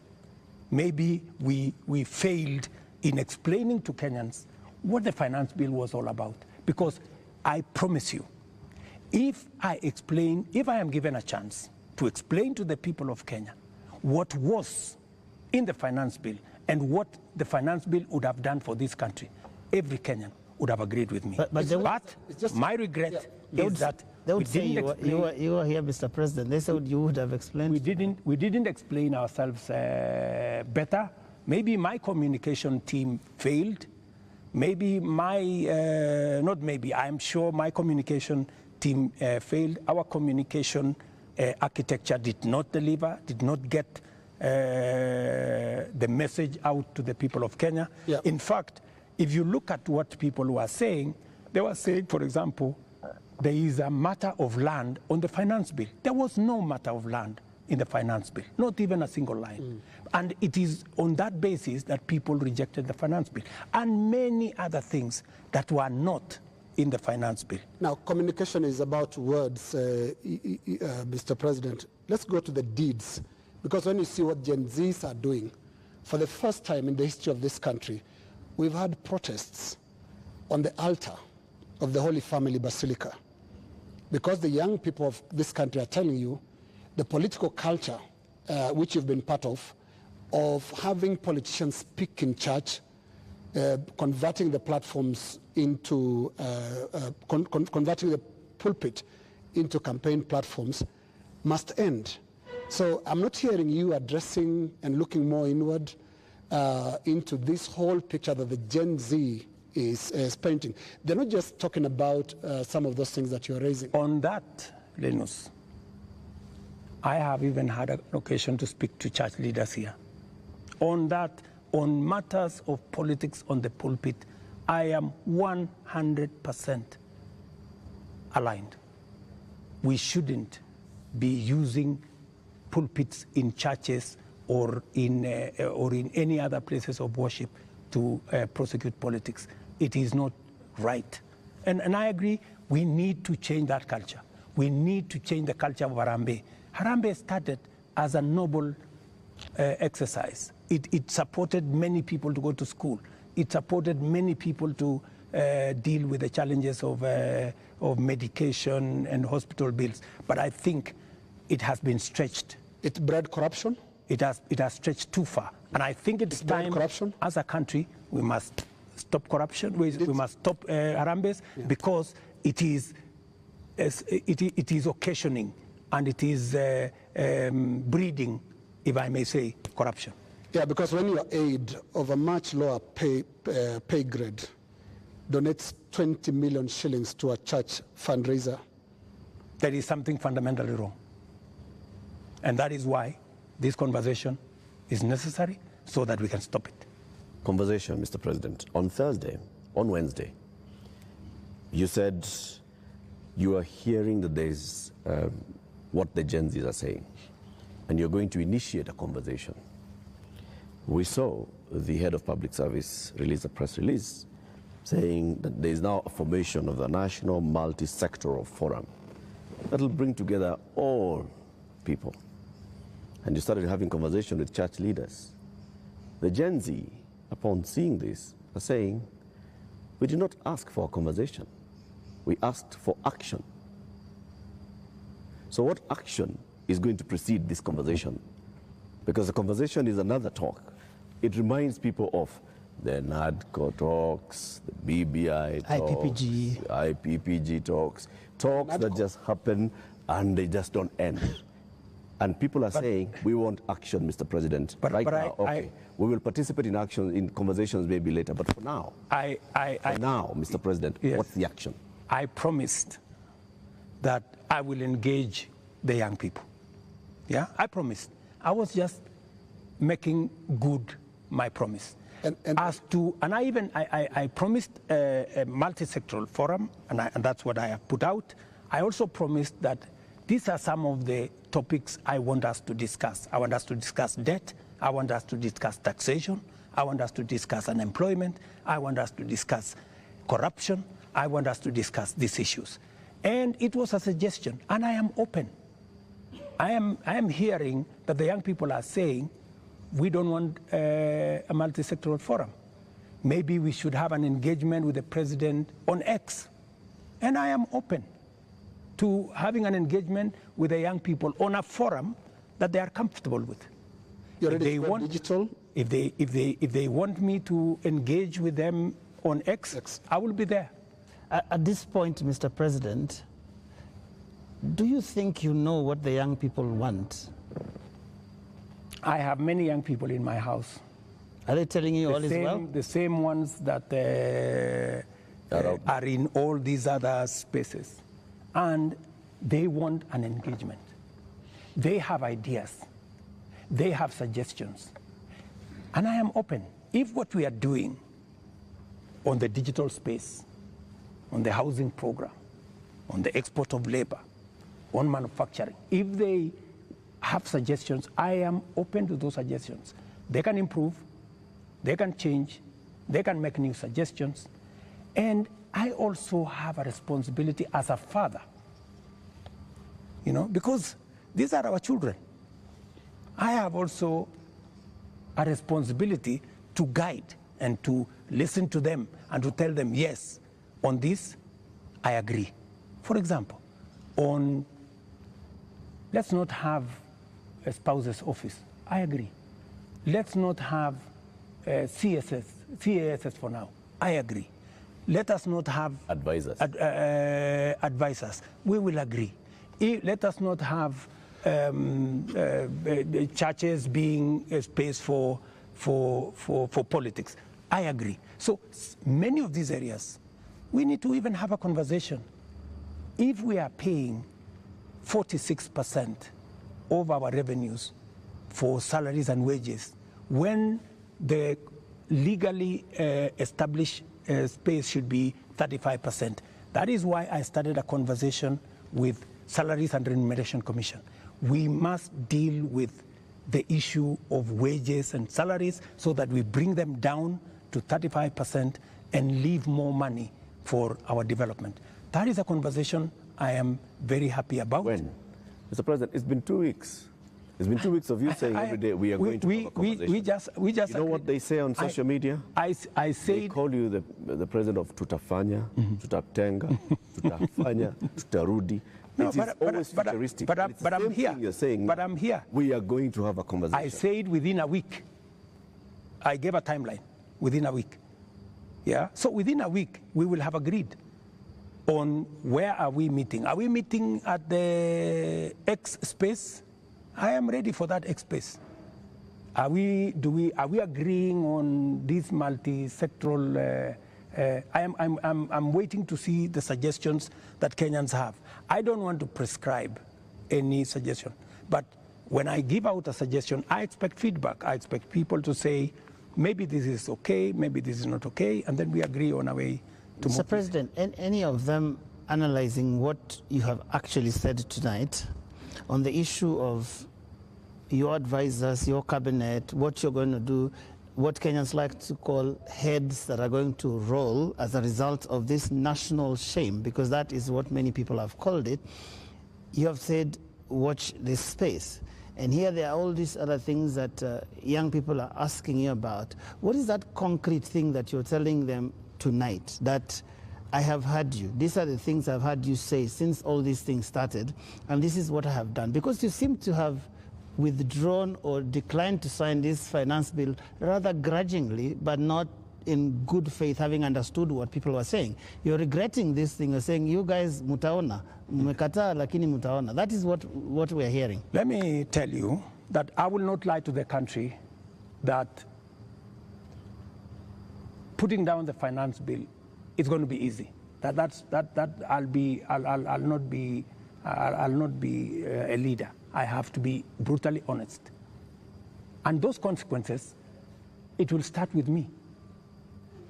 To cut down the budget in my office, to remove what we call austerity, to implement an austerity program that will cut down on unnecessary stuff, unnecessary offices, or offices that we can take down. I am ready to even engage the young people and for them to, because they want an engagement. I too want an engagement for us to agree. So what do we do with the debt? What do we do with the following? What do we do with the following? They will tell me, do this, fire so-and-so, fire so-and-so, do this. And I will tell them what is possible and what I think we could do it differently. Or are you telling me that I should just listen and implement without making a contribution to the conversation? I thought we are having a conversation. I'm just telling you what they are saying. I'm not saying anything else. I'm just telling you what I'm hearing, because yes, you did say you are not in their spaces, but I am in their spaces. And in 2 weeks, Your Excellency, by now you'd have known what you should do. And I mean, there are basics. Which 2 weeks? 2 weeks of the riots and 2 weeks of the protests. It's been 2 weeks. It started the other Monday. So let me ask you, Linus, the protests, I finally decided that because we didn't communicate sufficiently to the people of Kenya the import of the finance bill, and there was so much built around it, including a lot of fake things, you know, that were not in the finance bill. Many things that were not in the finance bill were used to fight the finance bill. And you know, at some point, many people did not even care what was in the finance bill. Do not care. I think, you know, at some point, you know, as leaders, we must stop somewhere and say, we have a country to run. I mean, we cannot be reckless. We must, at some point, stop and say, what are the consequences? Because everything we do has consequences. And we must be careful as a nation to make sure that our country does not go down to the dogs. And believe me, countries, you know, have gone in the wrong direction. And we must be careful. And I don't want to be the leader that took the country in the wrong direction. We must be measured, we must be careful, we must listen to the young people, we must listen to other views and be able to make a carefully well thought out plan for the country out of where we are. Yeah, but what if the protesters are actually saying something in totality about your government, not just about the finance bill? It's not about just the finance bill, is it? Linus, as I have told you, we are a democracy. The people of Kenya can make a decision, yeah? And I am perfectly, you know, alive to the fact that when the people of Kenya finally, the same way they decided to elect me, when they make another decision, we will comply as the people of Kenya. You know, that's what a democracy is all about. You know, people can vote in a government, people can vote out a government for whatever judgment the people have. So I want to be very clear to the people of Kenya that I will do my best to make sure that I tell the country the truth and I take the country forward. And I am committed to that. And I can see Kenya changing. If I had managed to pass this finance bill, Kenya would not be the same. We would take this country to the next level. The kind of investment I have made, the kind of collaboration with many friends that we have done, we would begin to see this country soaring into the future. But all is not lost. Maybe we have taken one step back. Sometimes maybe it is necessary to take one step back to be able to take many steps forward. And that is my thinking of this situation. But surely it must bother you, Mr. President, that 2 years ago you ran such a euphoric campaign with things like Hatupangwingwi, and 22 months down the line, your State House is surrounded by the military. The military tanks, scary as they are rolling on the streets of major cities. And as we sit here today, people are saying Ruto must go. Surely that is such a fast slide. There must be something that causes one to pause and say, how did we get here? What happened here? And one would have expected an earth-shaking statement tonight that tells the country, I get it. Something has shifted in a major way in our country, and I'm also shifting as your president who's listening, and this is the new direction things are going to take. Let me tell you, Joe, I came into office at a difficult time, yeah? We have a combination of coming out of COVID. We have a serious drought that hit our country. We had interest rates that went up everywhere. We went into a very difficult situation. What did many countries do? Many countries went and defaulted.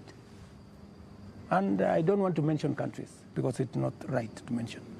But almost 8 countries in Africa went down. Many people expected Kenya to be among the 8. But believe you me, I have carefully managed the economy of Kenya. Kenya is not among the countries that have defaulted. If anything, we have running programs in Kenya. We have a whole housing program that is running. We have a whole digital program that is running. We have made changes in our education. We've hired more teachers. We've made sure that we have a new funding model for our universities. We have supported our farmers. We have reduced the cost of living. We have done many things, even in the context of all the challenges that we have had. I am telling you, I came in, and I believe I'm the right person to be in this space when Kenya is in a difficult position, because I believe I am the person who can sort out the challenges that faces Kenya at a point like this. But when the public and the protesters, the Gen Z, some of who actually formed the base of your election campaign, are telling you, we are disappointed, you've not delivered. Hashtag Ruto must go. What do you tell them? Let me tell them the following. Good friends, the young people of our nation, my sons and daughters who supported me to win the election, I hear you. In fact, I saw, I think it was on your headline, a gentleman from my village who was saying, the president has let us down. Many children in this village are not getting jobs locally. That is why they are going abroad. Little did he know, my good friend from my village, that the children, the 500 of his colleagues around our village, are actually part of my plan on export of labor. They have actually, I intentionally supported them to leave the country because we got them jobs outside Kenya. So I am telling the young people of our nation to be patient. Our housing program is rolling. We will be hiring more architects, we will be hiring more engineers, we will be hiring more professionals to support our housing program. In the next 2 years, we will have 300, maybe 1,000 people working in that space. Be patient. We are sorting out the challenges that are facing our digital space. We are rolling out our digital space. Young guys, by the end of next year, God willing, we will have a digital hub in every ward in Kenya, because we have already started that process. Every TVET in Kenya today has an ICT hub with young people monetizing their talent. I want to tell them we are full speed into manufacturing. That is why we're saying we're no longer importing clinker, we're no longer importing steel, we're no longer importing clinker, we are no longer importing furniture. We are going to stop importing eggs, we're going to stop importing onions and all this, because we want to promote our local manufacturing to be able to create jobs for them. We are no longer going to be importing diapers or sanitary pads from other countries. They are going to be manufactured here. Mr. President, I have worked with the industries to make sure that we create opportunities for these young people. We're going to work with them to deal with the challenge of corruption. We're going to work with them to cut down on government largesse. I am going to make sure that we have a lean government that responds to the reality of where we are as a country. That is what I am telling my good young people. Young people. There's another group of young people. Please speak to them directly. Yes. The young doctors who are in university graduating this year, yes, who are going to look for internship Correct. the next year. The young JS teachers who were on strike a couple of weeks ago, who are expecting to be absorbed into full permanent and pensionable contracts Correct. this year. The young clinical officers also who are graduating and they expect to go on internship. The other clinical officers who are hired on contract during COVID and other programs that are just contracts, and contracts are coming to an end. I am telling the JSS teachers, I had factored in 18 billion shillings in this year's finance bill to be able to transfer them to permanent and pensionable. Because in my phone, so many of them have asked me, Mr. President, we came in, we had an agreement that we are going to be interns for 2 years, we will move to permanent and pensionable. Although I don't have the finance bill, I want to tell them Give me a bit of time. Let me figure this out, how we are going to do it without the finance bill. We had also put 3 billion shillings for the doctors so that we can be able to sort them out, especially the intern doctors and those who we intended to hire to, under our UHC program. I had put 10 billion shillings on the UHC program under the finance bill. That is now not in the equation. I have to figure out, let them just give me a little time. I'm going to figure it out again because I know and I feel and I made a commitment to them that we will do this. So even in the absence of the finance bill, and even as we cut down on expenditure on many other areas, it is still my commitment that we will see what to do with them so that the job they are doing in teaching our children, in treating our people, do not go to waste. Mr. President, we're almost winding down this, but have you noticed that those young people, they actually have worked out the things that they believe you can take out and still be able to do the important things? Because you seem to have this elaborate plan, and I'm wondering where their views will fit in, because you seem to have this all worked out, but they probably don't want all those things. That is why they have figured out. That is why, you know, part of what I told you, Joe, is communicating, you know, and I hope this time round I find a medium where I can engage, you know, and I am ready to go to this place to engage with them, and I want to tell them this is my plan. Okay, tell me how I can make this better. Tell me this is not good enough, you know, change this, because I have seen some of the demands they have made. They have said that don't hire CASs, and I agree with them. They have said remove the office of the first lady, the spouse of the second lady, and all that, and I have agreed with them. They have said a couple of things that we already are in agreement. They have, of course, said some of the things, abolish the office of women rep. I've seen they have also said we should reduce the salaries of MPs to 200,000 or something. Some of those things are things that are not in my power. Those are the things that we need to do a whole of society, a whole of nation approach, so that if we are bringing down salaries from 1.1 trillion to 700 billion, that is something I am willing and I am ready to start with my own salary, going down to salaries of others, so that we can all live within our means. Your Excellency, we're now going to our final questions. And my final question will be about the protests and the deployment of KDF, which you did a few days ago.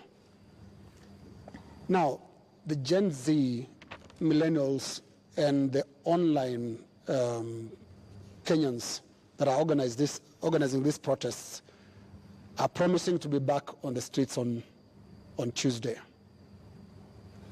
What should we expect on Tuesday when protesters, peaceful as some of them have been, turn up on the streets of Nairobi?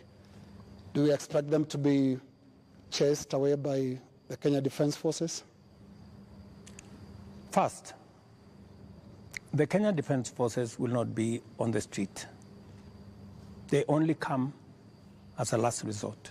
If the demonstrations will be peaceful, I promise you, the police will be there to protect the demonstrators. But the police will also be there to make sure that the criminals, the fellows who come to burn offices, the fellows who come to loot property, will also be dealt with. That is my commitment. We must all operate within the law, and that is what it is. My final question is on the elephant in the room, the elephant in our budget, public debt. Candidate William Ruto responded to a question during the debate, and he said he's going to commission an audit of the public debt. President William Ruto last year responded to the same question and said it's important for us to audit our public debt. Today's question is when? Public debt is actually a public document where we are as a country. The 10-point-something trillion of our debt is in the public domain. But I am prepared for us to put in forensic experts as part of this exercise so that we can all appreciate, yes, this is what we owe, and then agree, how do we pay? How do we deal with it? In fact, I was in Korea. In fact, Korea, when they had a problem of debt, the whole nation came together. And people contributed gold. Others contributed many things because they wanted to pay their national debt. Maybe we will need that conversation once we are all clear that this is public debt. My question, Mr. President, is when? As soon as we finish this conversation, once we have agreed that this is the way we are going, I will institute the necessary steps to make sure that that debt is audited and it is made public for Kenyans to know this is the public debt. And I'm sure it will not take a month for us to be able to know, what is Kenya's public debt? And then we can take it up from there and go forward. Mr. President, my final question is about your cabinet. Given the things that have happened, given the questions that have been raised about fertilizer, about edible oils, about sugar and all of that, tonight, can you look Kenyans in the eye and tell them you have full confidence in the cabinet that is currently helping you to run the country? The cabinet that I have maybe could have done better. That's not the question, Mr. President. Maybe could have done better. I'm answering your question. Okay. Yeah? Maybe, unless you have a better answer. Allow me to answer. No, I just thought my question was specific, but you can that's go what ahead. I'm saying.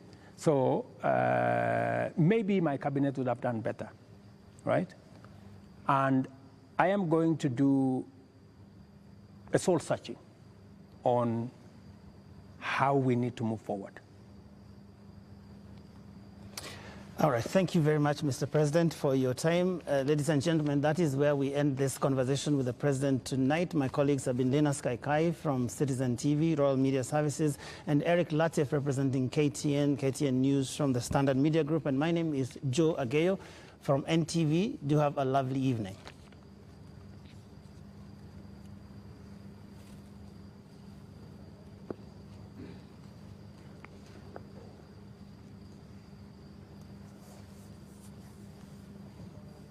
Set up.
of Foreign and Diaspora Affairs. For all of you diasporans, looking forward to working with you and supporting you. I'm very grateful for this appointment. She is tasked with prompting dialogue with Kenyans living abroad, championing their rights and welfare, boosting diaspora remittances, encouraging savings, and facilitating foreign direct investment. The State Department has been created out of a great need to support Kenyans living away from home, to keep them in dialogue with those at home.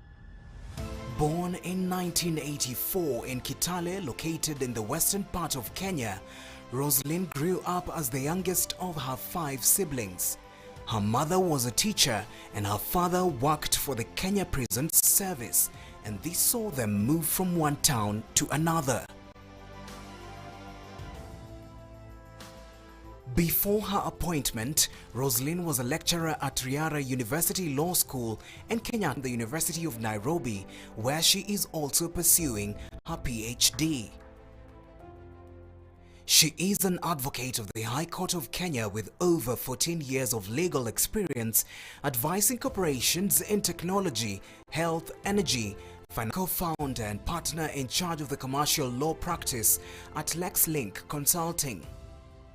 It is for these reasons that she makes it to Globe Traction with Persil Telewa. Who is Roslyn Jogu? Let's find out. Hello and welcome to Globe Traction. My name is Persil Telewa. Welcome to the show. Thank you very much. Thanks for creating time for us. Thank you very much. It's my pleasure. You know, you're the first PS to hold that specific office.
Of Foreign and Diaspora Affairs. For all of you diasporans, looking forward to working with you and supporting you.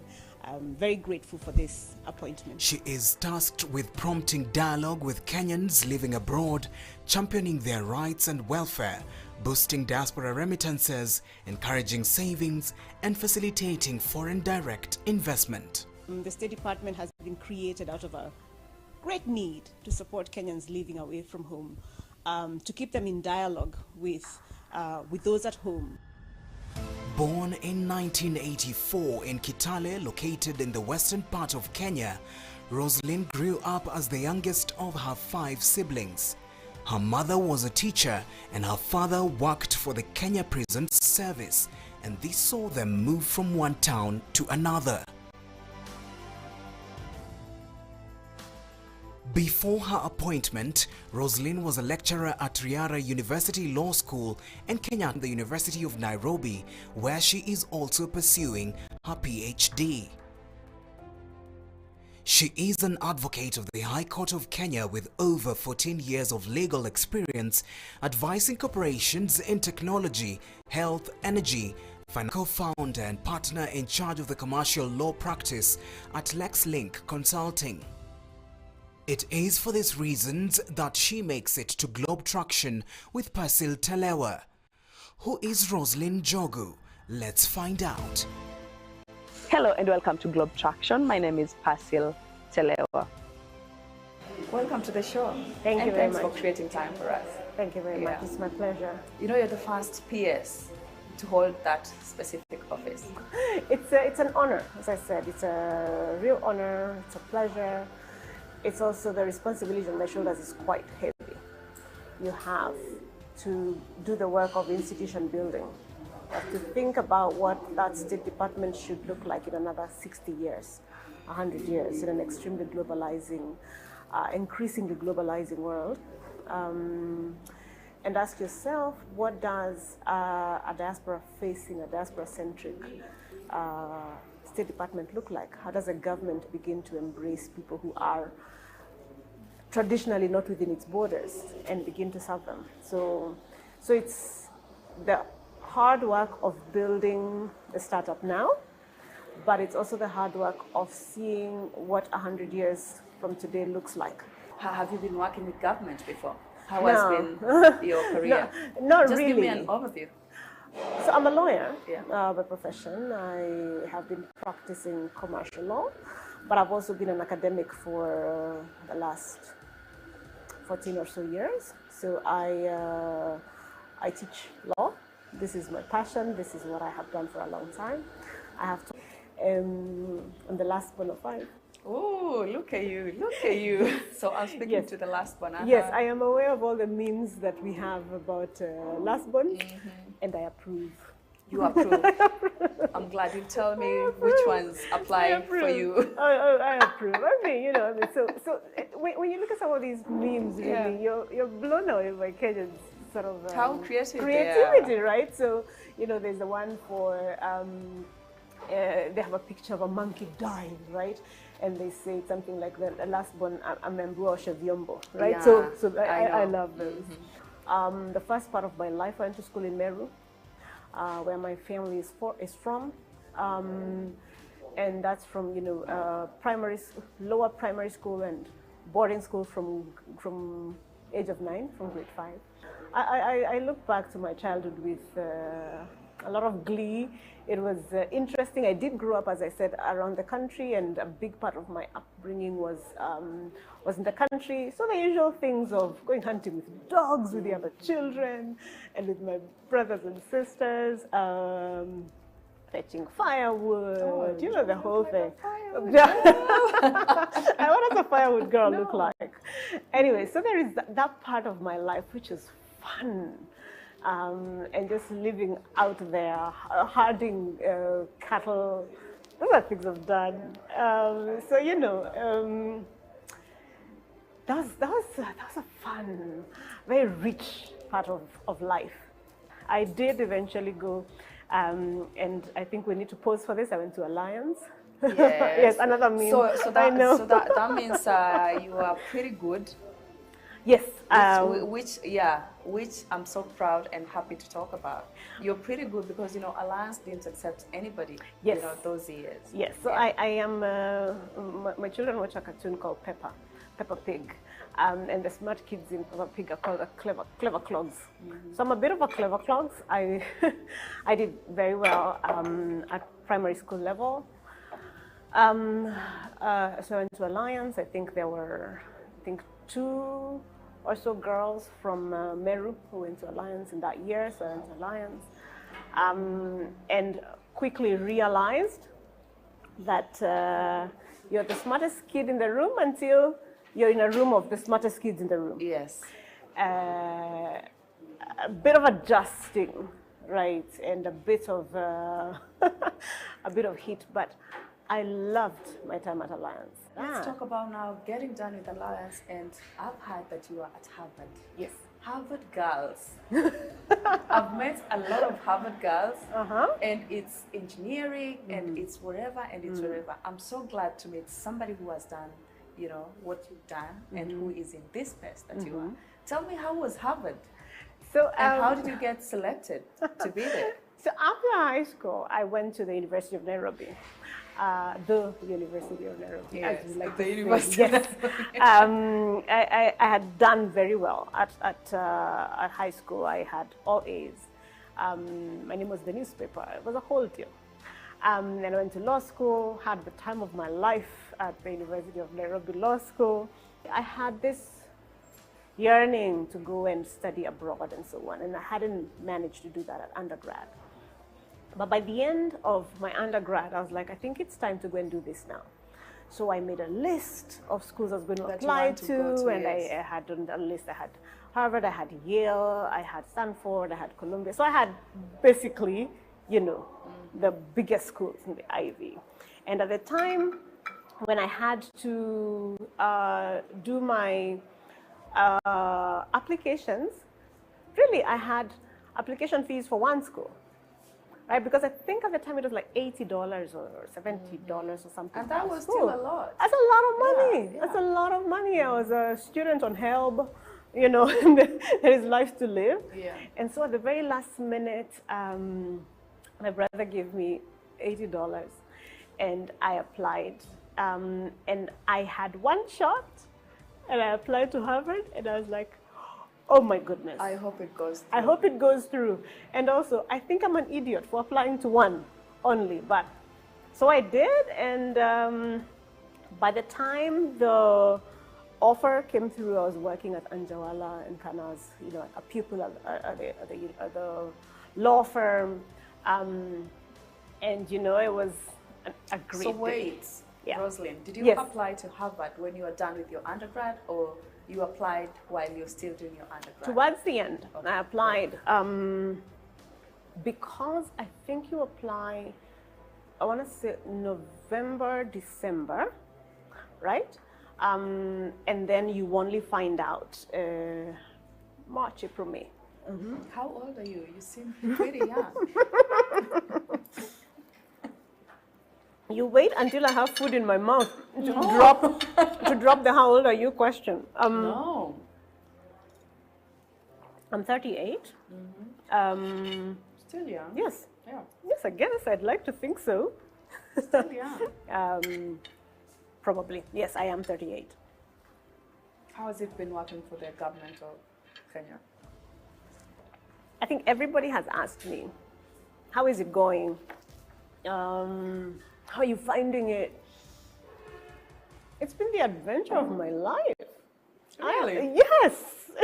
Yes. I am. I think you're one of the few people that have told me that. I am having the time of my life. I am having the time of my life. It is fun every day. It is hard work. It is hard. It is some of the hardest work I've ever done. I am loving my team. I have currently a team of about 35 or so, and you know, looking to grow to about 130 in the next few months. Within the Ministry of what is called Foreign Affairs, I had a Diaspora and Consular Services Directorate. So that directorate is what we are now giving legs and building up to become the State Department. So the entire team that was at the directorate moves moves to having immediately. something like Foreign Affairs and Consular Services. So the ministry is now So the ministry is now called Ministry of Foreign and Diaspora Affairs. Yes. There are two state departments: Foreign Affairs and Diaspora Affairs. So Diaspora So are they Affairs gonna is the break it little. up? It is broken up. Okay. It is broken up, and it is broken up in the sense of two state departments, but within the ministry, right? So one big family, 2 children. So we are the last born. with the younger sister. So you're still developing? So we are growing up, building up systems, clarifying what our mandate. The mandate is very clear. The mandate comes from the executive order, and so that's very clear. But what is your role in that particular office? As principal secretary, you are the accounting officer, you are the authorized officer, you are the lead for that State Department. So think of it as I guess private. In private sector, you're the CEO. So it's more of the administration. So yes and no, it's administration. So PSs do a lot of administrative work, but also we're the ones who cascade government policy to the ministry level. Yes. So what is government trying to do with its diaspora? It's 6 things. It's for me to internalize the 6 things that government is trying to do, create those into programs, all right, structure those in departments, come up with a strategic plan with my team, and then deploy and run. So that if we are not feeling the work that diaspora State Department does, then the buck stops with me, right? But I'm also the person in charge of running the budget for the State Department, right? So that's what accounting officer largely means. I'm in charge of the team in the sense of making sure that they are motivated, people are getting their promotions, if there's disciplinary action to be taken. So you run, think of it as a private company, and PS is the CEO. The Middle East, where we have cries and people complaining every other time that there are so many other girls, are those rescue centers that need assistance and help, and they never get it. Has GOK gotten to them? Yes, we have. I was in Riyadh 2-3 weeks ago. And part of what I did when I was there with the Ministry of Labor and so on is to go to some of these centers, including one called Sakan Holding Center, which gets a bad rap because people assume that it's a deportation center, which it is not. It's actually a shelter for women, for the domestic workers who are in trouble, where domestic workers who come there can get food, can get shelter for free, can get legal aid, and eventually tickets to get home. They do a lot of good work. So if someone is in Sakan, that person is actually quite fine, all right? So we went and on a fact-finding mission, but also to meet with some of the members of our diaspora there, to meet with, of course, my embassy officials, government officials from Saudi Arabia, and just to establish what is going on. We have, it's a more complicated situation than you hear. It just got me thinking, because you hear. But what I need to say is this, that one of the places where we have a lot of vulnerability is when a housekeeper who is, the way the Saudi system works is that I give you a visa that is tied to working in my house, for example, right? You cannot leave that contract and work in his house. You immediately fall out of status. But a number of housekeepers quit this employer who is the sponsor for your visa and attempt to get employment elsewhere. And when that happens, you immediately fall out of status. And when you fall out of status, a number of vulnerabilities immediately attach. For example, medical care is tied to your being in status. So is that the reason why these employers, get hold of their travel documents so that they cannot? So it's illegal even in Saudi, and I want to be understood when I say that once somebody has fallen out of status, then they enter the black market. And then you begin to get employment in a second and a third and a fourth house, okay? And you make some money, probably. But when you're out of status, it's very difficult for the law to see you. It's very difficult for us at home to know where you are as a ministry or as the embassy, to know where you are for us to extend you help. So this is happening a lot. And sometimes the people who entice housekeepers to leave their contract and go work elsewhere is unfortunately other Kenyans who are already there. And they say, this job is only paying you 30,000 shillings, come I'll show you how to make a little more. And so they fall out of status. Some of these young women do not know that this is not something you can do and remain in status, okay? So, and when that happens, then the vulnerability begins, because which employer are you tied to? How do we find them if they are unkind to you, they're mean to you, you're in an abused situation? You can't access medical care when you're in that situation. And so after you've been out of status for a while and life has become difficult, then we start to see videos coming up on TikTok, shared on social media. I get tagged on videos on a daily basis of, you know, so-and-so needs help. But what we do at the embassy and here in the ministry is every case that comes to us, we follow up. We've given an email address where anybody who is in distress can reach us. We have shared information, and we will share again, and I'll share it with you here, where anybody who is in Saudi, for example, who is in distress, there's a number that can be called. Okay, for the Saudi government, it's 19911. They say they call that number, nobody picks up. They say they no, call the that number. I've even been to the call center. Yeah. The 19911 is a Saudi-run call center, which if you call and report I'm being abused by mwajiri wangu or something has gone wrong, they investigate and they send cops. And we tried that system when we went to Riyadh. Okay, we have a Kenyan number, okay, to the embassy, and this is the one I know there have been complaints that it is not being picked up and so on. We've been working on that. But we also have a number here in Kenya that you can call, and at the moment we're working to set up a 24-hour call center that will be based here at the State Department of Diaspora Affairs, where anybody, any diasporian, anywhere can call anytime, day or night, and we'll get assistance. So that's coming up soon. And I think that's going to begin to alleviate a lot of those concerns. But I think a big part of this also is that we have to do better training, better education, so that you know you're not out of options. If you end up in an abusive situation, for example, you're not out of options. I have been told, for example, hataki kutoka kwa sababu ameshikiwa passport, which is illegal, by the way, even in Saudi. People should not hold your passport. But even if someone keeps your passport and you leave without your documents, the embassy processes for you emergency travel documents.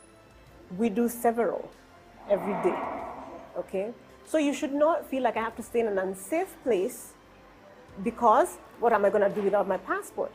The embassy is going to basically do ask you some questions, investigate, confirm that you're actually who you say you are, and our system is very good. We're able to immediately tell even who your mother is and where they are. So right? Tell me, are there any policies that have been formulated? Because I understand there's the policy that was done in, was it 2014 and 2015, diaspora policy? I tend to believe it's quite outdated. I wouldn't say it's outdated. Is it really helping? Because we need to look into the welfare of any Kenyan living abroad and see how other states protect their citizens. Absolutely. Yeah. So, and that's a good question. So a number of policies are actually at play here. So there's a diaspora policy of 2014, which is currently under review. Again, it's been almost 10 years. So a number of things have changed. Trends are different. We're having new sort of challenges, particularly migrant workers. We're talking now about supporting investments and so on. So it's currently under review. But specifically for migrant workers, there is a policy as championed by the Ministry of Labor, who's the line ministry really that deals with all kinds of labor, whether domestic or global labor. And that policy is also in place. So there are a number of policies. But you know, policy is important. The policy is as good as its implementation. True. So the fact that we now have a State Department that is purely, whose entire job is to look at diasporians at whatever level and run interventions for them should give us a lot of hope and should give us all a lot of a sense of something is being done, right? And we can expect something to be done. So, and we are doing that. As I was saying, I think we got stuck at the third point of my mandate. Because that's where everything it's critical, is at. and I get that, and it's critical. And without fixing that welfare and rights foundation, you can't do any of the others. So which is why for us also just fixing that pillar for rights and welfare is critical, because when we fix that, then you're able to build on it, the dialogue that I talked about, the involvement in national development processes, the diaspora investments and savings, international jobs. So a big part of our mandate is to help Kenyans find international opportunities. That's jobs, that's scholarships, that's helping diasporans who have businesses abroad thrive. Okay, that's where we're able to. Then look at only at that point when we have savings, we have jobs,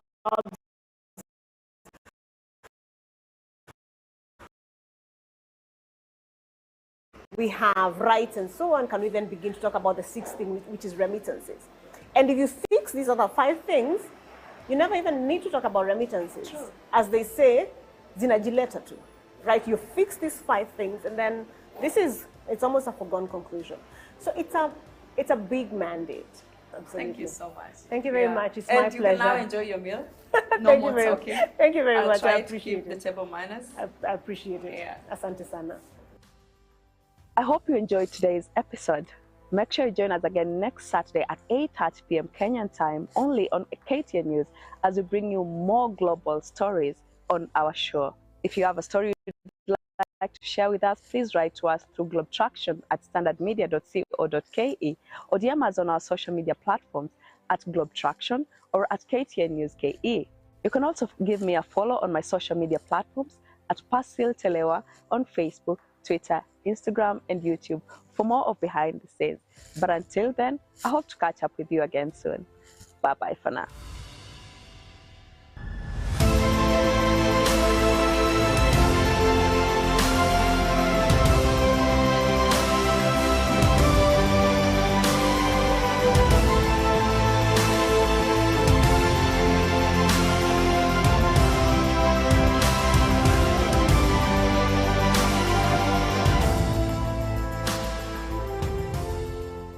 It's really sweet. Wewe ni mzuinyo.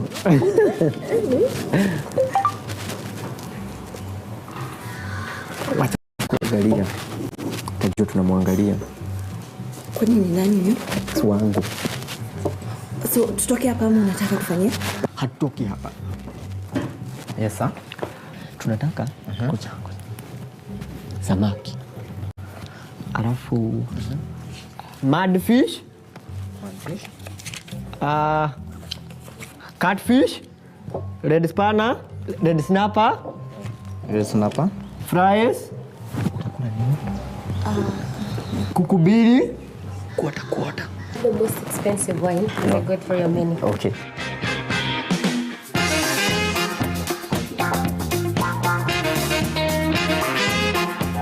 Waiter. Kuna hii kitu mnaita Virgin Mary, tuletee lita 5, alafu kuja karibia. Milkshake na jug. The chicken. Yeah. Yes. And French fries too.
Thank you very much. More sustainable, and we are on course to redeem our country from the discomfort of debt or UAE. I am the one who supported the program for them to go as part of the onions, because we must protect our local farmers. Thank you very much. Thank you, Excellency. That marks the end of the question session. Thank you very much, Your Excellency.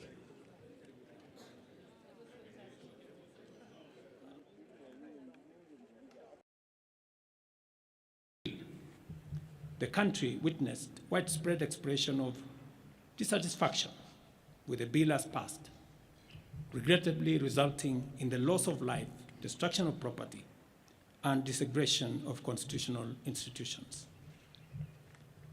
On my own behalf,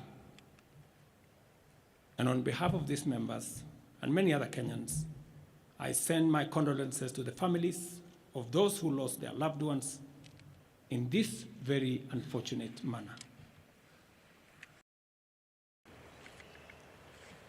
There is need for us as a nation to pick up from here and go into the future.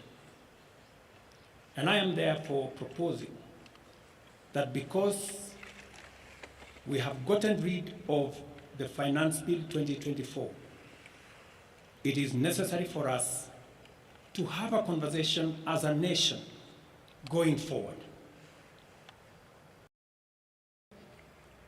And as I committed last Sunday,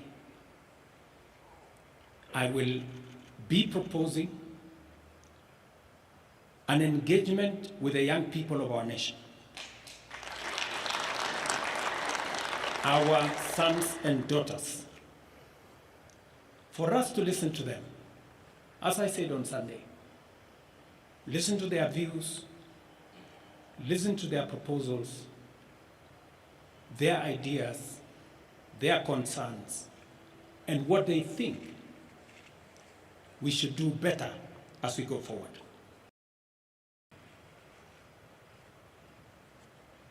In this regard as well, I am directing for immediate further austerity measures to reduce expenditure, starting with the Office of the President,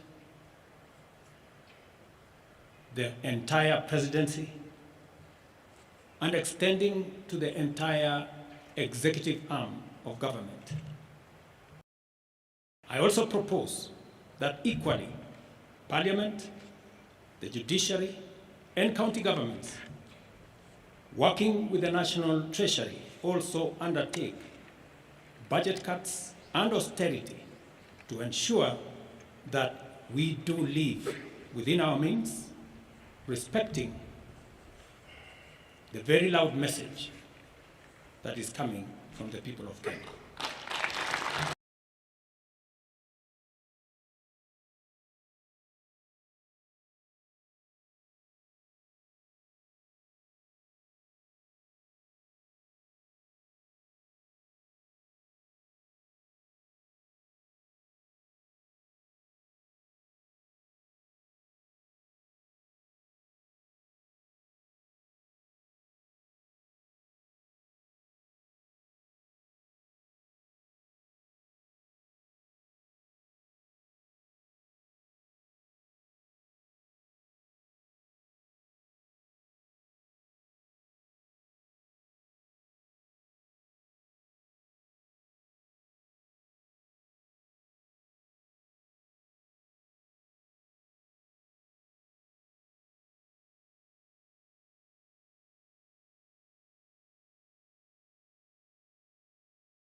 ni wale wa kuchagua jembe. Si tulikubaliana kazi ni kazi? Muko tayari? Pale tunahitaji accountant, tunahitaji engineers, tunahitaji kila mtu, mwende mfanye kazi. And I will be here in person next month kuja kuanzisha hiyo kampuni. Hata governor huyu wenu ni mshahidi. Tushakubaliana na yeye, ametupatia leseni, amepanga ile kazi yote ambaye inatakikana. Huyu wa kujaa amejaza wapi, lakini mwili yake ni kidogo. Amejaa wapi?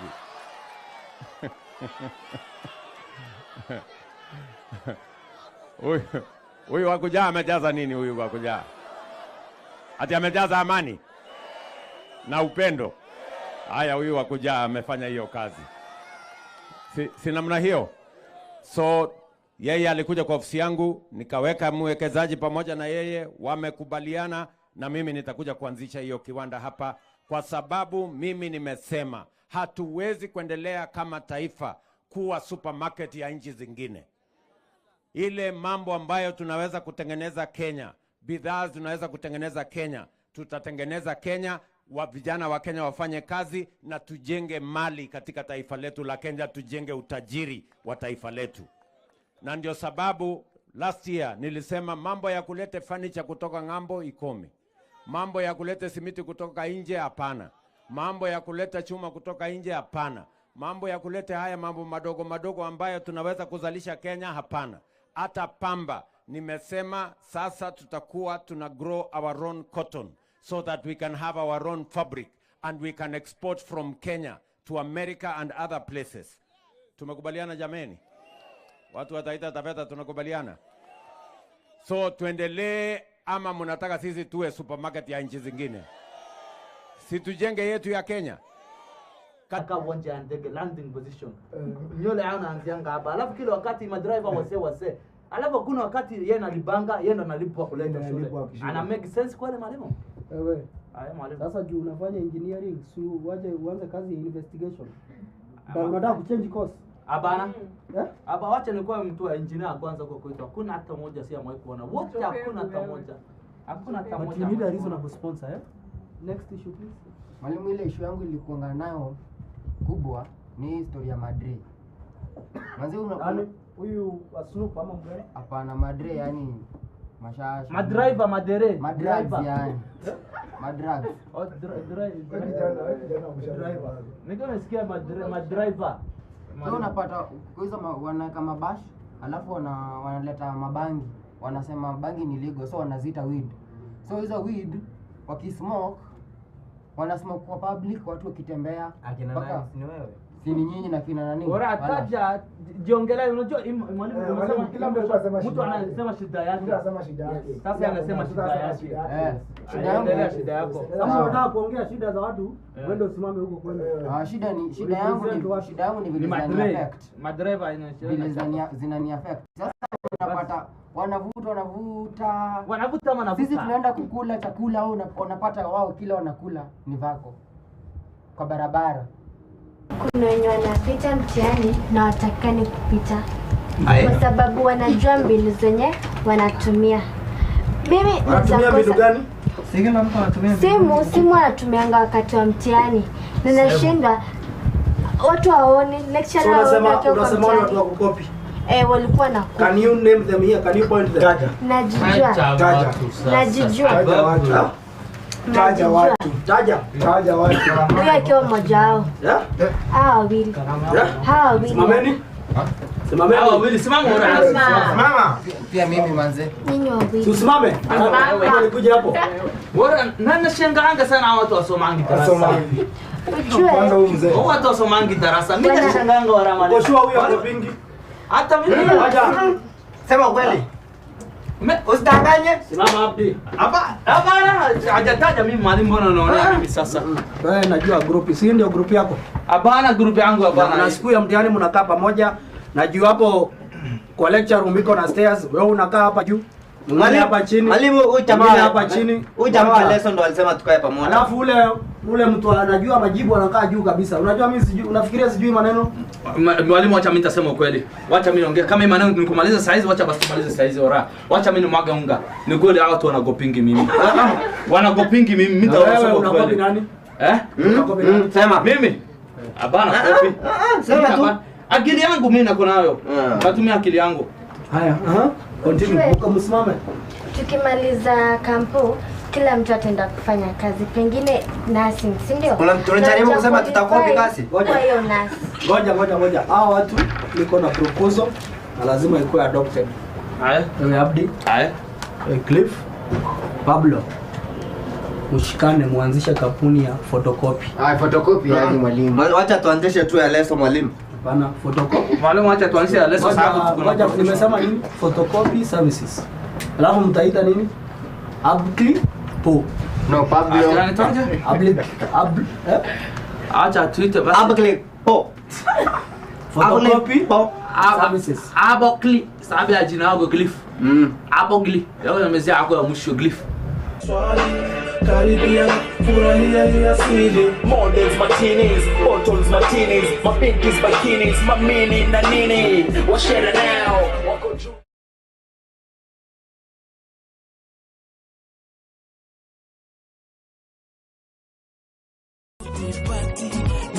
Leo ni party kwa nduthi, leo ni party.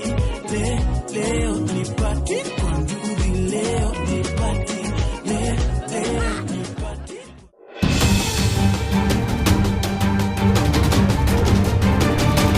Welcome to Mafisi TV News. Leo niko na news moto sana. Ngware leo President Uhunye amelaunch program mpya inajiita Kukula na Macho Initiative ambayo inafaa kumaliza corruption hapa Kenya mazi.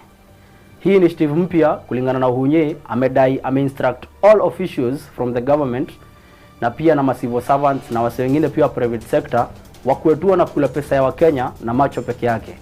So pesa ya development projects, pesa ya ministry, pesa ya county government na pesa yoyote yenye iko allocated na gava ikuetu inakulwa na macho na hiyo ingine inafanya kazi.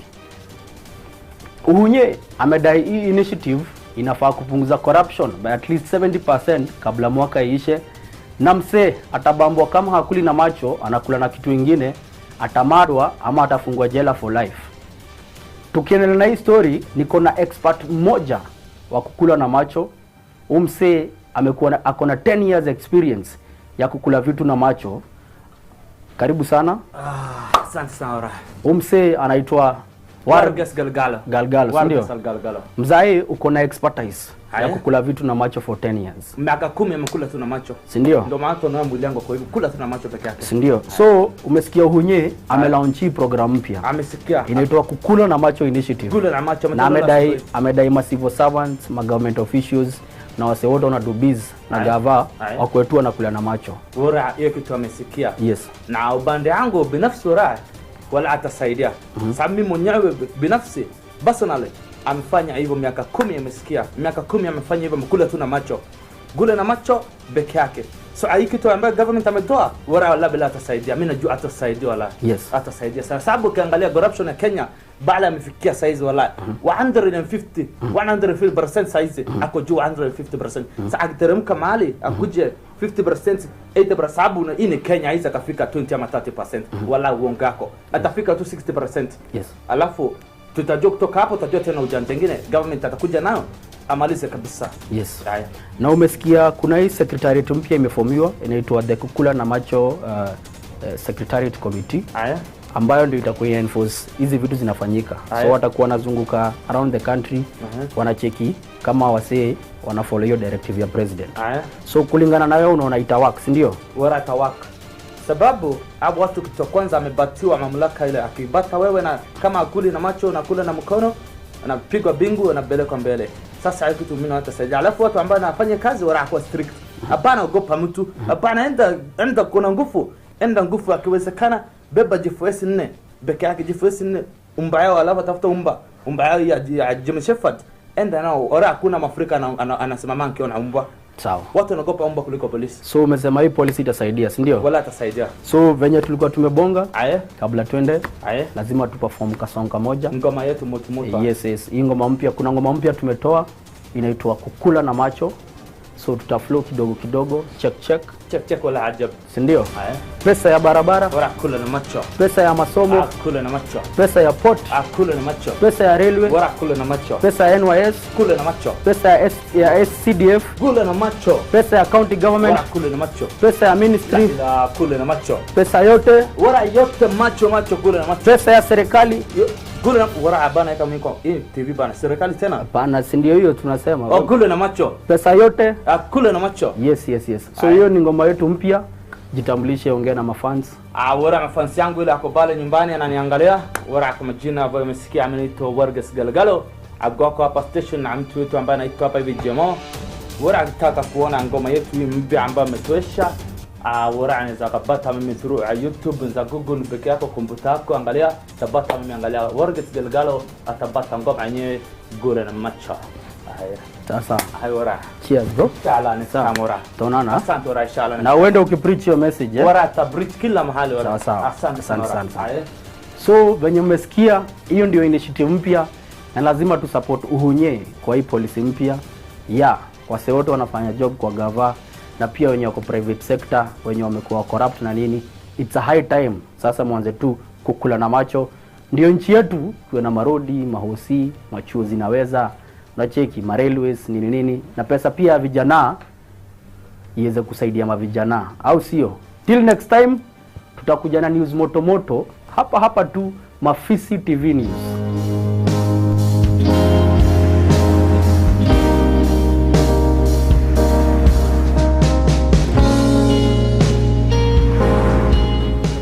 Budo umeniraukia mapema sana. Si mapema lakini ya 6:30. Huwezi niamsha hiyo idha. Kwani ni shida iko wapi? Kuna udem fulani manze.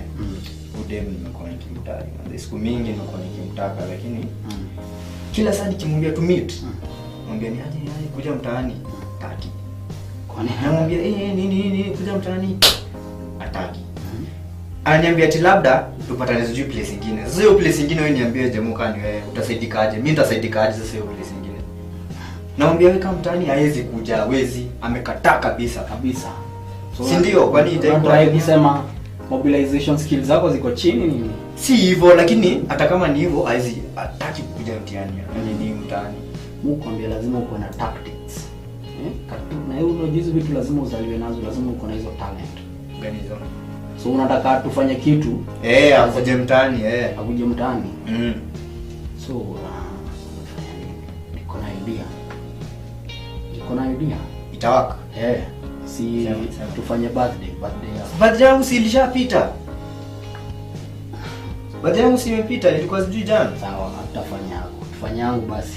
Si yako imepita sijui 2 months ago, sasa unaniambia tufanye birthday yako aje? Ndio boss, kwani yeye anajua nilizaliwa lini? Ndafanya hivi, juu tukisamani yako umetoa mtaani hata kama, si ndio? So tufanye hivi. Hapa mtaani tufanye birthday yako. Kama ilipita juu ya exam. So hii is me na wewe tunajua ni birthday imbo. Sawa? So bado unajua lazima ikae ya huko ela unajua. So lazima uende ubai keki. Si ni birthday yako? Si ndio? Lakini ni birthday ya nani? Ni ya kusaidia nani? Ni mimi nasaidia ama ni wewe? Sawa. Unacheki, uende ubai keki, yani kwa hapo happy birthday yemo. Alafu pia ma drinks. Hii ni cost ni zako mzae. Mimi ni idea. Wewe ndio investor hapa. Unataka kama nataka kama. Alafu sasa uende sasa mkibonga na yeye. Unaona? Sasa hizi ni ngware, uanze kubonga naye sasa hii. Mademu wangawatiaji sana. Kimpigia pale jioni ana idea ni nini? Anataka huko. So uanze mapema, ujifanye ni idea tu. Sema leo kuna bashi ya best yangu. Jemo iko kwake ni nini? Kama unataka unaweza kama. Usimwambie kama. Kama unaweza tokeleze. Chill nini, si ndio? So uanze hiyo sahi 7 kabla ifike hivyo na nini. Sasa kulingana na developments of the day ikiturn positive akidai atakam uende ubai matools hiyo keki, drinks na nini. Lakini nisibai kabla niongee. Uongee kwanza upate confirmation alafu ba. Sawa. Lakini mwambie kuja na friends. My best na si maboy. Tafadhali tuelewane. Sawa. So hapo pia lazima kuna mabest, kuna mabest. Pia unajua alikuja hapa akiwa solo, sasa unajua itakuwa ndio sasa hawezi kuwa free. So mimi nakuja na mtu nikuwe busy pale tunapiga ma story. Kabisa. Itakuwa muhimu. Sawa. Na Twitter work. Boss. Mimi ni master of ideas. Wewe nimekwambia bora unajua sasa hivi uanze kumbongesha. From a smart usiende di. I want you to come up hana. Suggest ni kama kuna kabadhi mahali na anaweza tokele. Anaweza tokelezea. Sawa, na ulenge hiyo story na uendelee story nyingine. Kabisa. Confirm, nunua tools. Idhaa alafu acha nichangamke. Ndio, alafu ni inform ndio pia ni endeleze. Maile sawa. Kabisa. Unajua kuamka haijaambulia patupu. Utaanza kulipa hii kuna rausha maile kama hizo. Lakini na Twitter waki kiwaka. Wewe hata tutajua tu venye nitakukanja baadaye. Itabidi tu nimekusort. Kwa mzai. Lazima nikushughulikie buda. Thanks manze. Haya.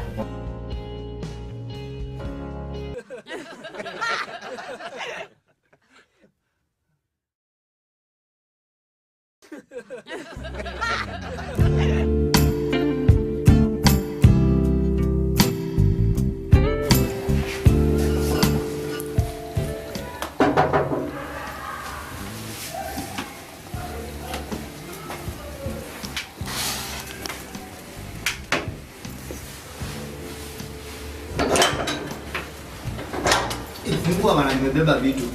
Si ndio? Nimechokesha lakini unajua sasa nikikucheki hivyo naona ka white smoke kameonekana mahali. Unajua ka white smoke? Ndio hizi. Hii lazima ingefanyika leo. Ngoja. Nini? Ameconfirm. Acha nikushow text. Acha nikuonyeshe. Si uliniambia tu nichangamke asubuhi na nilichangamka. Ngoja fungue mlango pale. Angalia ndio hizo text. Msema na kama ngapi? Wana kama watatu.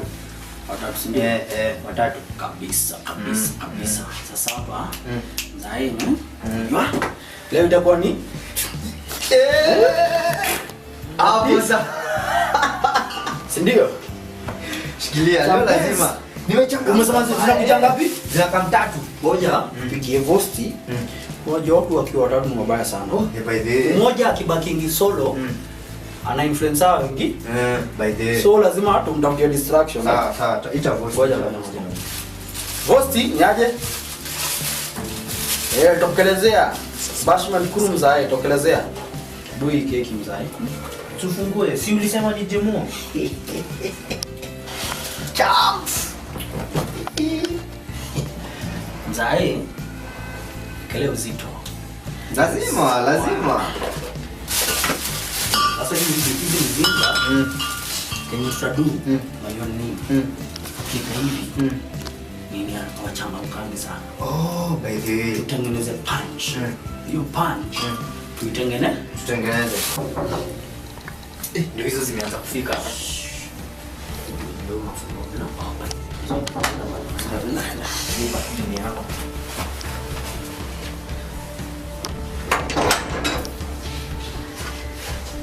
Hey. How are you? Mambo? Nice sana. Yeah. Umeitwaje? No. Watu umekuja the right time. Came with my friend. Oh, umekuja best yako? Yes. How are you? Hello. The boy. Mazee, kuzeeka tu miaka. Mpaka naanza kujisikia mimi kaka. Wewe unaitwaje? Wewe ni Kate, ni Liv. Welcome. Una kila mtu sisi tutaaga. Sasa tunawakaribisha ama Sema. tunawakaribisha. Cool. Ndio fungia mlango. Hi. Hey, wewe tu aliona. Zizi. Wengine wako. Unajua nimeamka, unajua ukiwa na birthday yako yaani ukizeeka niliamka na ka wisdom. Okay. Unajua miaka zikiongezeka unaanza kuchange hata wewe unafikiria. So kama jana nasikia nilikuwa mtoi sana. Lakini leo grow. Mabeste bado wanakamia older. Sasa inajifeel elder mpaka anaweza peana ka advice. Hebu tupe advice umefikiria leo. Bora. Niaje? Mambo raha bro. Yahuddu bila haram fika. Mambo. Jalan moja bora kuna mrembo na ngoja. Jalan mrembo leo. Basta mnafanya mimi madharau. Bora nimejipanga la. Bora nimejipanga la. Kwanza hii jamaa alifanya madharau last time wala. Huyu. Leo kuja basi. Hapa hapa usiende huko hapa. Hapana usiende usikaa huko kuuliza hapa. Usiende ile basi. Mnigotee swali anamsalimia. Hata naogopa acha. Haya hiyo ni yangu. Hapana acha nitasalimia kwa niaba yako. Nitasalimia tu kwa niaba yako hakuna shida. Wewe kaa chini. Acha ufala hapa. Wacha nisalimie kwa niaba yako acha. Amesalimia hata uwezi niona yani nimezeeka ni nini? Ora kuzeeka hapo ndio muona mengi ninachonyang'anya sisi. Na mnatupa kwa periphery sana.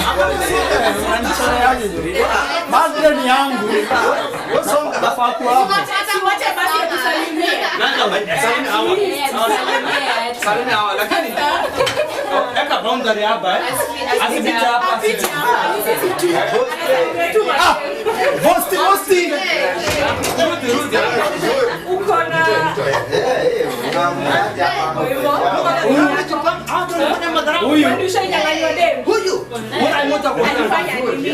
huyu anaitwa Lavoste. Anaitwa Voste. Ni timpea mbaya. Bora. Anasalimia mara anaingia na za Kiitaliano. Ule. Ona. Grip kushawa. Umanyang'anywa. Umechelewa. Boa sana. Lakini mimi usishtuke na mimi ana shida wake wala. Boa sana. Boa sana. Chunga, salimia huyu kwa niaba ya huyu. Salimia yeye tena. Bob the man. Bora sasa unakamsa. Bora. Bob the belly. Bora. You know the rest. To all the good things in life. All the good things in life. Swanga the bagger. Yemo. Bora tuseme. Lakini sawa. Happy birthday to you. Happy birthday to you. Happy birthday dear Jamo. What a happy birthday. Happy birthday to you. How old are you now? How old are you?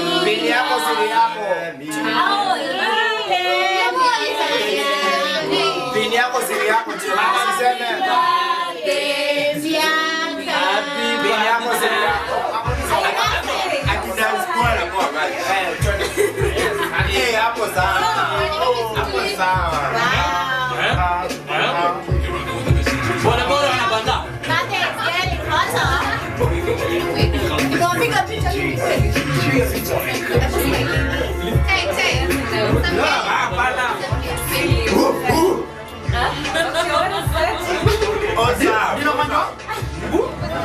DJ will make anything dance. I'm mannequin a dancing, Khalid and the funny.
Wait, will someone stop this music? I said, someone stop this music. Yes, I've stopped the music. Why? Because this is fake dancing, fake birthday for fake birthday boy. Fake what? Why? Cliff, ever come here? Ever tell them when is his birthday? Tell me what you just told me in there. when is his birthday, Cliff? Today is not his birthday. This guy is birthday in January 20 what? January 27 hapo. What? Usisikiza mlevi. Ni kwani umesahau? Si amelewa. No, he even has pictures of his birthday. So I don't understand why you would call me. Tell me to tag along my good friends. We cancel everything that we have to come for something that is so fake. Jemo. Umesahau ile bash tuliweka. Look, who is this? Umesahau ile bash tuliweka. Okay, just distribute this phone. I need to sing. It's true. I'm telling you, this is everything is there. And my birthday. It's your birthday is January and this is May. What are you trying to tell me? You're not telling me that I'm mad. Oh my God. Sawa. Hiyo ni Photoshop. Hata kama si birthday yake, aliniambia ninunue cake. Oh, perfect. Okay, where will you buy? Ninunue kila kitu. Okay, where will you buy? Okay, no, I'm lost by the way for a moment. Oh, okay, fine. For your birthday. Okay, fine. So I want to for a fake birthday, and then you still call me and tell me to come along for your fake birthday. Are you real? Are you sure? Nani have fun hapa? It's not about having fun. It's about lying. It's all about integrity. When did you in principle? Wait a minute. We cancelled our plans for this party. Exactly. Nauliza kitu moja. Hii ilikuwa birthday ama alikuwa kati yako ya kubatizwa? Unajua kuna why would you do this? Alafu Cliff, where would you go and buy his fake as in buy all those things for let me say something. Okay, why will you tell Cliff to buy for you things for your birthday? Sini kumtuma. Okay, fine. Okay, now we take kutumwa. Wait a minute. Wait a minute. You told me to bring your birthday card, right? We brought a birthday card. What's up? Oh, birthday. Why are you talking to Cliff and you? Wacha Jemo aongee basi. Nasema hivi, I'm very sorry. For? Kulikuwa na miscommunication. Miscommunication. What? It's your birthday, Jemo. This guy told me it's your birthday. You guys are fooling us. Well, please come with your two friends. Miscommunication. I heard that, Jemo. Mimi birthday yangu ni January. Yeah, ni January. Oh my God. But Kenya mufanya after every 4 months mufanya makumbusho ya that birthday yangu. Really? Really? Mbona unatubeba hivi? That's not enough. Iko makumbusho yote ni kubebwa yani in real life. Okay, no. Amelewa. Okay, wait. Just wait. What I'm saying, I'm getting that part.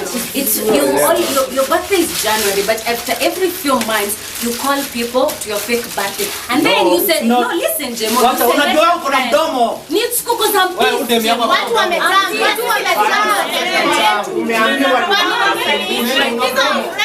Nimesema mimi naishi maisha yangu yenye nataka. After every 4 months mu celebrate birthday ingi, si ndio? Unajikumbusha birthday. Ngoja Steve Bosti. Wewe si nilikuita. Waambie. Warges. Nilikuita. Wala alita kweli. Si ndio? Nakwambia kuna bash, si ndio? Birthday yako. Mzee si nilikuita. Nikwambia ngoja nikwambia kuna bash Sijakataa. Hao wengine mimi niliwaita. Hiyo ilikuwa pesa yangu. Did anyone hear what he says? That is his money. You mean I never got that cake? No.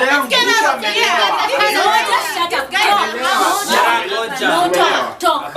Amelewa. Mimi yake analeta mpaka kwa fake bash. Sasa basi angejifeka na amelewa. Mufanya makumbusho na leo tulikuwa tunajikumbu. Si ndio? Alafu anakununulia keki. Bora kangoma. Uone venye wamesema. Even no. Nani atataka? Nani atataka? Let's hear. Watu wanaenda.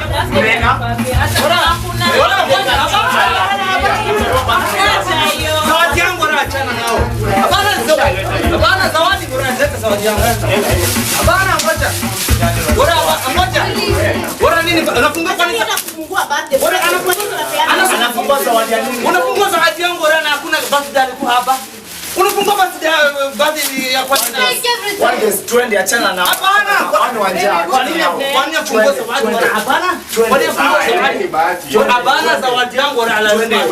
Mpaka niende mpaka mimi. Wanges twende let's go. Zawadi yangu mpaka niende nayo. Let's go. Ngoja. Unajua merudisha nini? Ngoja. Twende. Umeacha hii. Wewe twenda. Twende kabisa. Twende. Next time, yeah, okay. Next time, it's okay.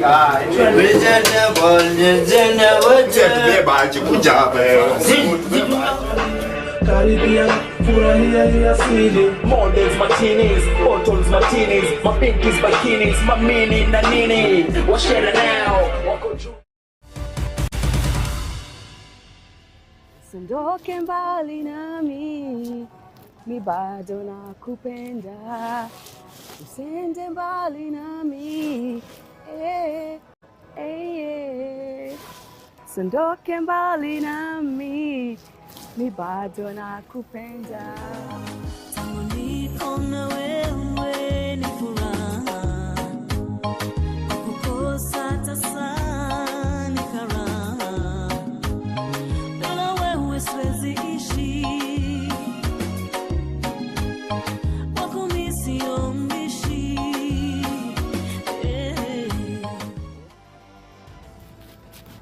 I'm right here in Uganda's capital, Kampala, and it's amazing. And guess who I met this time round on the show? I'm hanging out with the songstress, the songbird, the diva, East Africa's favorite singer and actress, Juliana Kanyomozi. Yes, Juliana Kanyomozi. Bana, this show is going to be a bomb.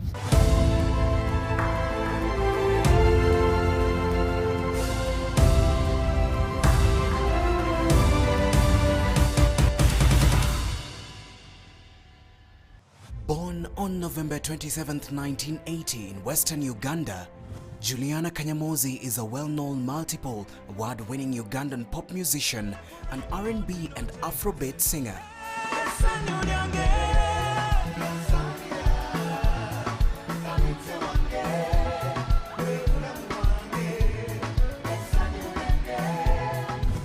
Juliana, who is also an actress and entertainer, is a first cousin to King Rukidi IV of Toro. Her father was a drummer and her grandmother was a vocalist. In 2004, Juliana was the first female musician to win the Pearl of Africa Music Awards Artist of the Year accolade. In 2008, she made her film debut in Henry Sali's Kiwani, the movie. In December 2015, she won a Lifetime Achievement Award in Diva Awards Africa. From 2009 to 2013, she was among judges on the East Africa's leading singing competition, Tusker Project Fame Talent Search Show. She was also one of the selected African musicians in Cox Studio Africa. Juliana unfortunately lost her son Kiran Kabuga in July 2014. She has since set up Kiran Kabuga Foundation in honor of her son. On 12th May 2020, she gave birth to a baby boy whom she named Taj.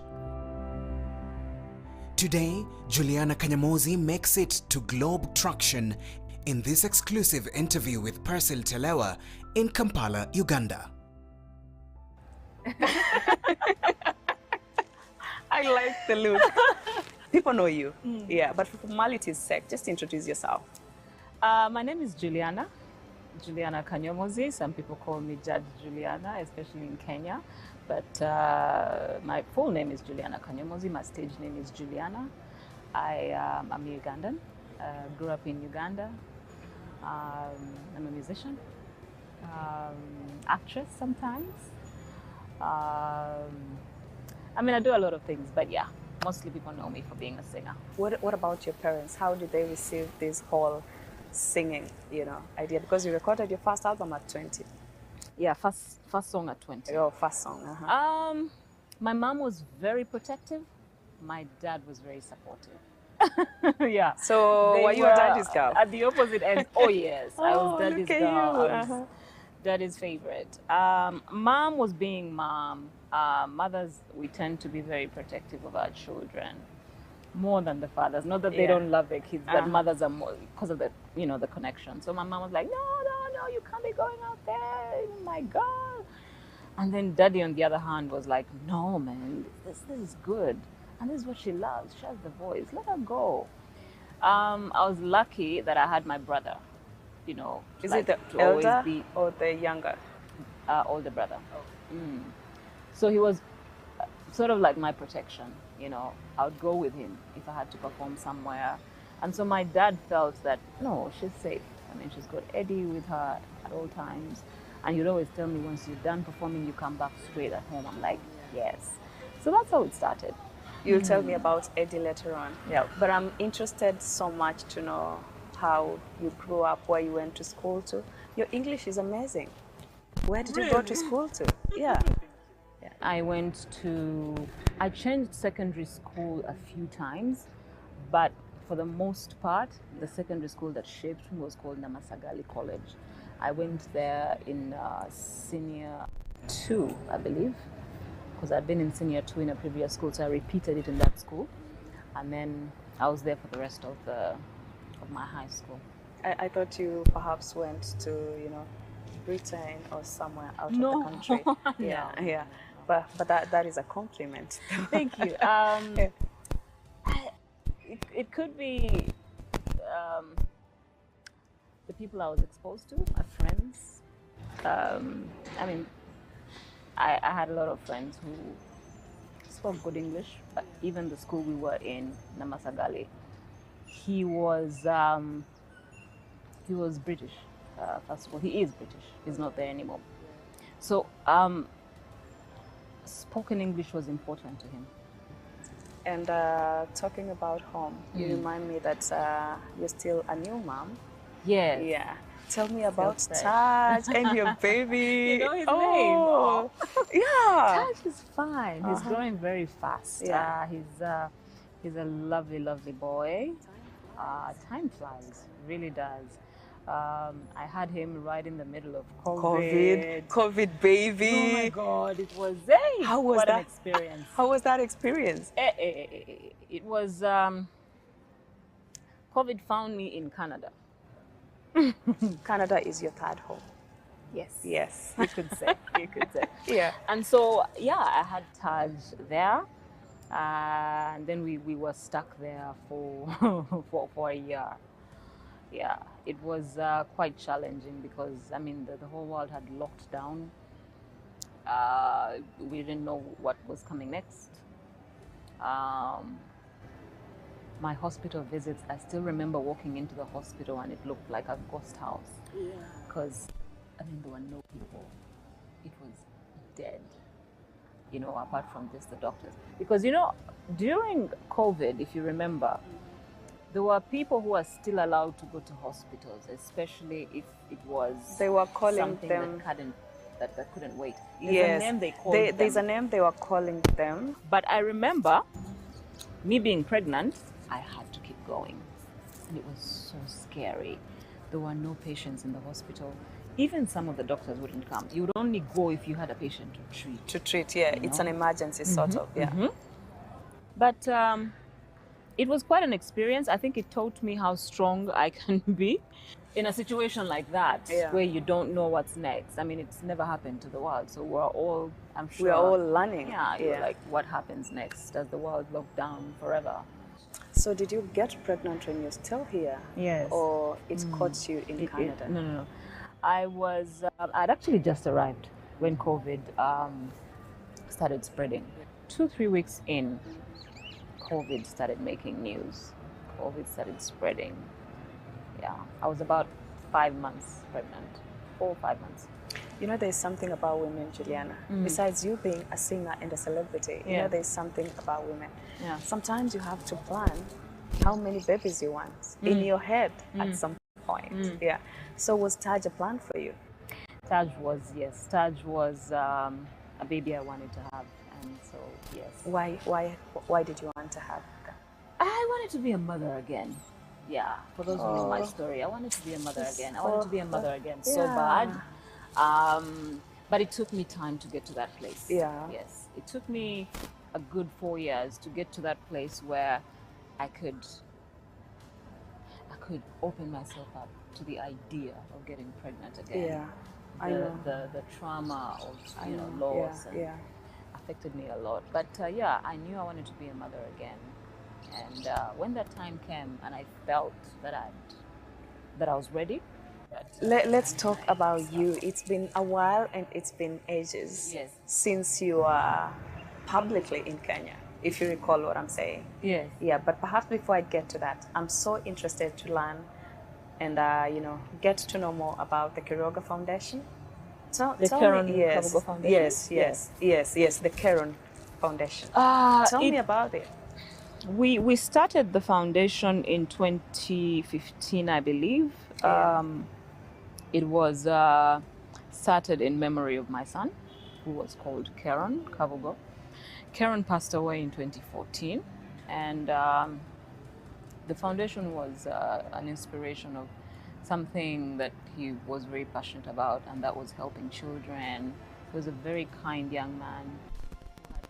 Of, when I grow up, Mom, I want to help children. I want to give them a home, them toys, so and lovely. He was very, very big on that. So when he passed, I asked myself, what's the best way to celebrate my son and keep him alive forever?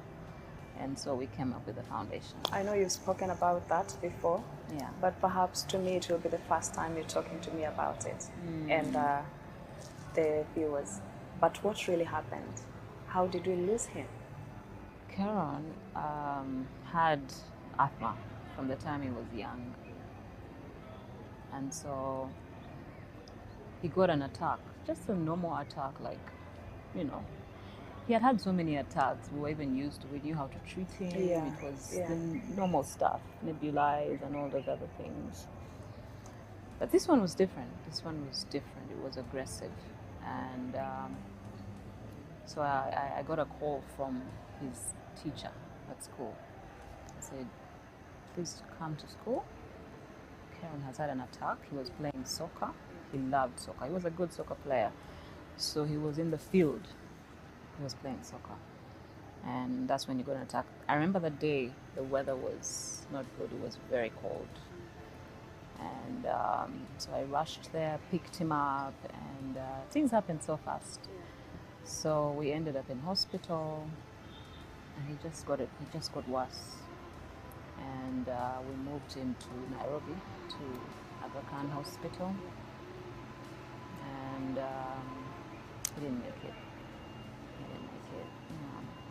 It happened so fast. It was like a bad dream, and it didn't make sense at all.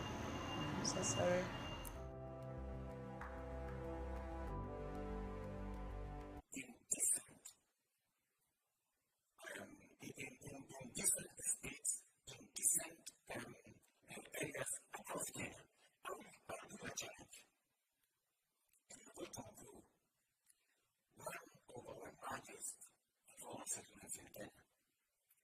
We are today building 14,000 units.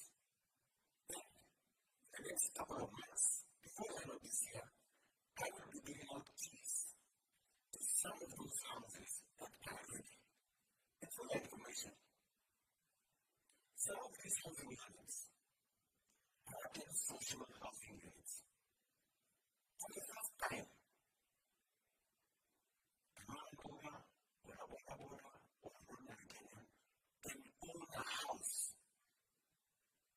social housing program because they can pay $2,500, $3,000 per month and end up owning that house.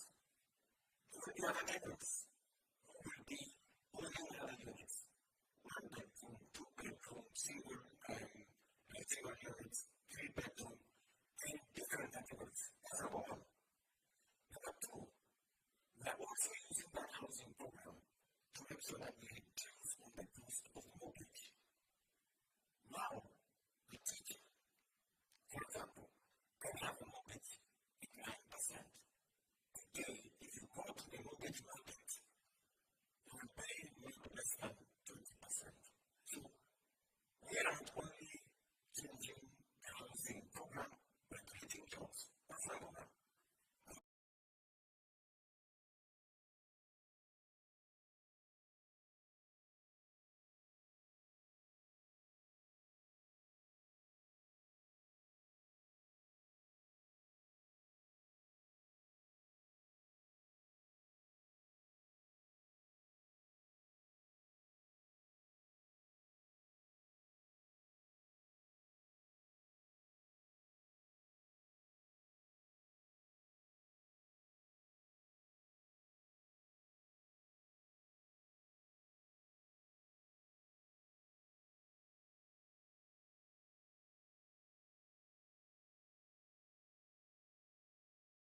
today are earning on the digital platform because of our training and because of what we have done in that digital space. Number 3, what are we doing? You asked me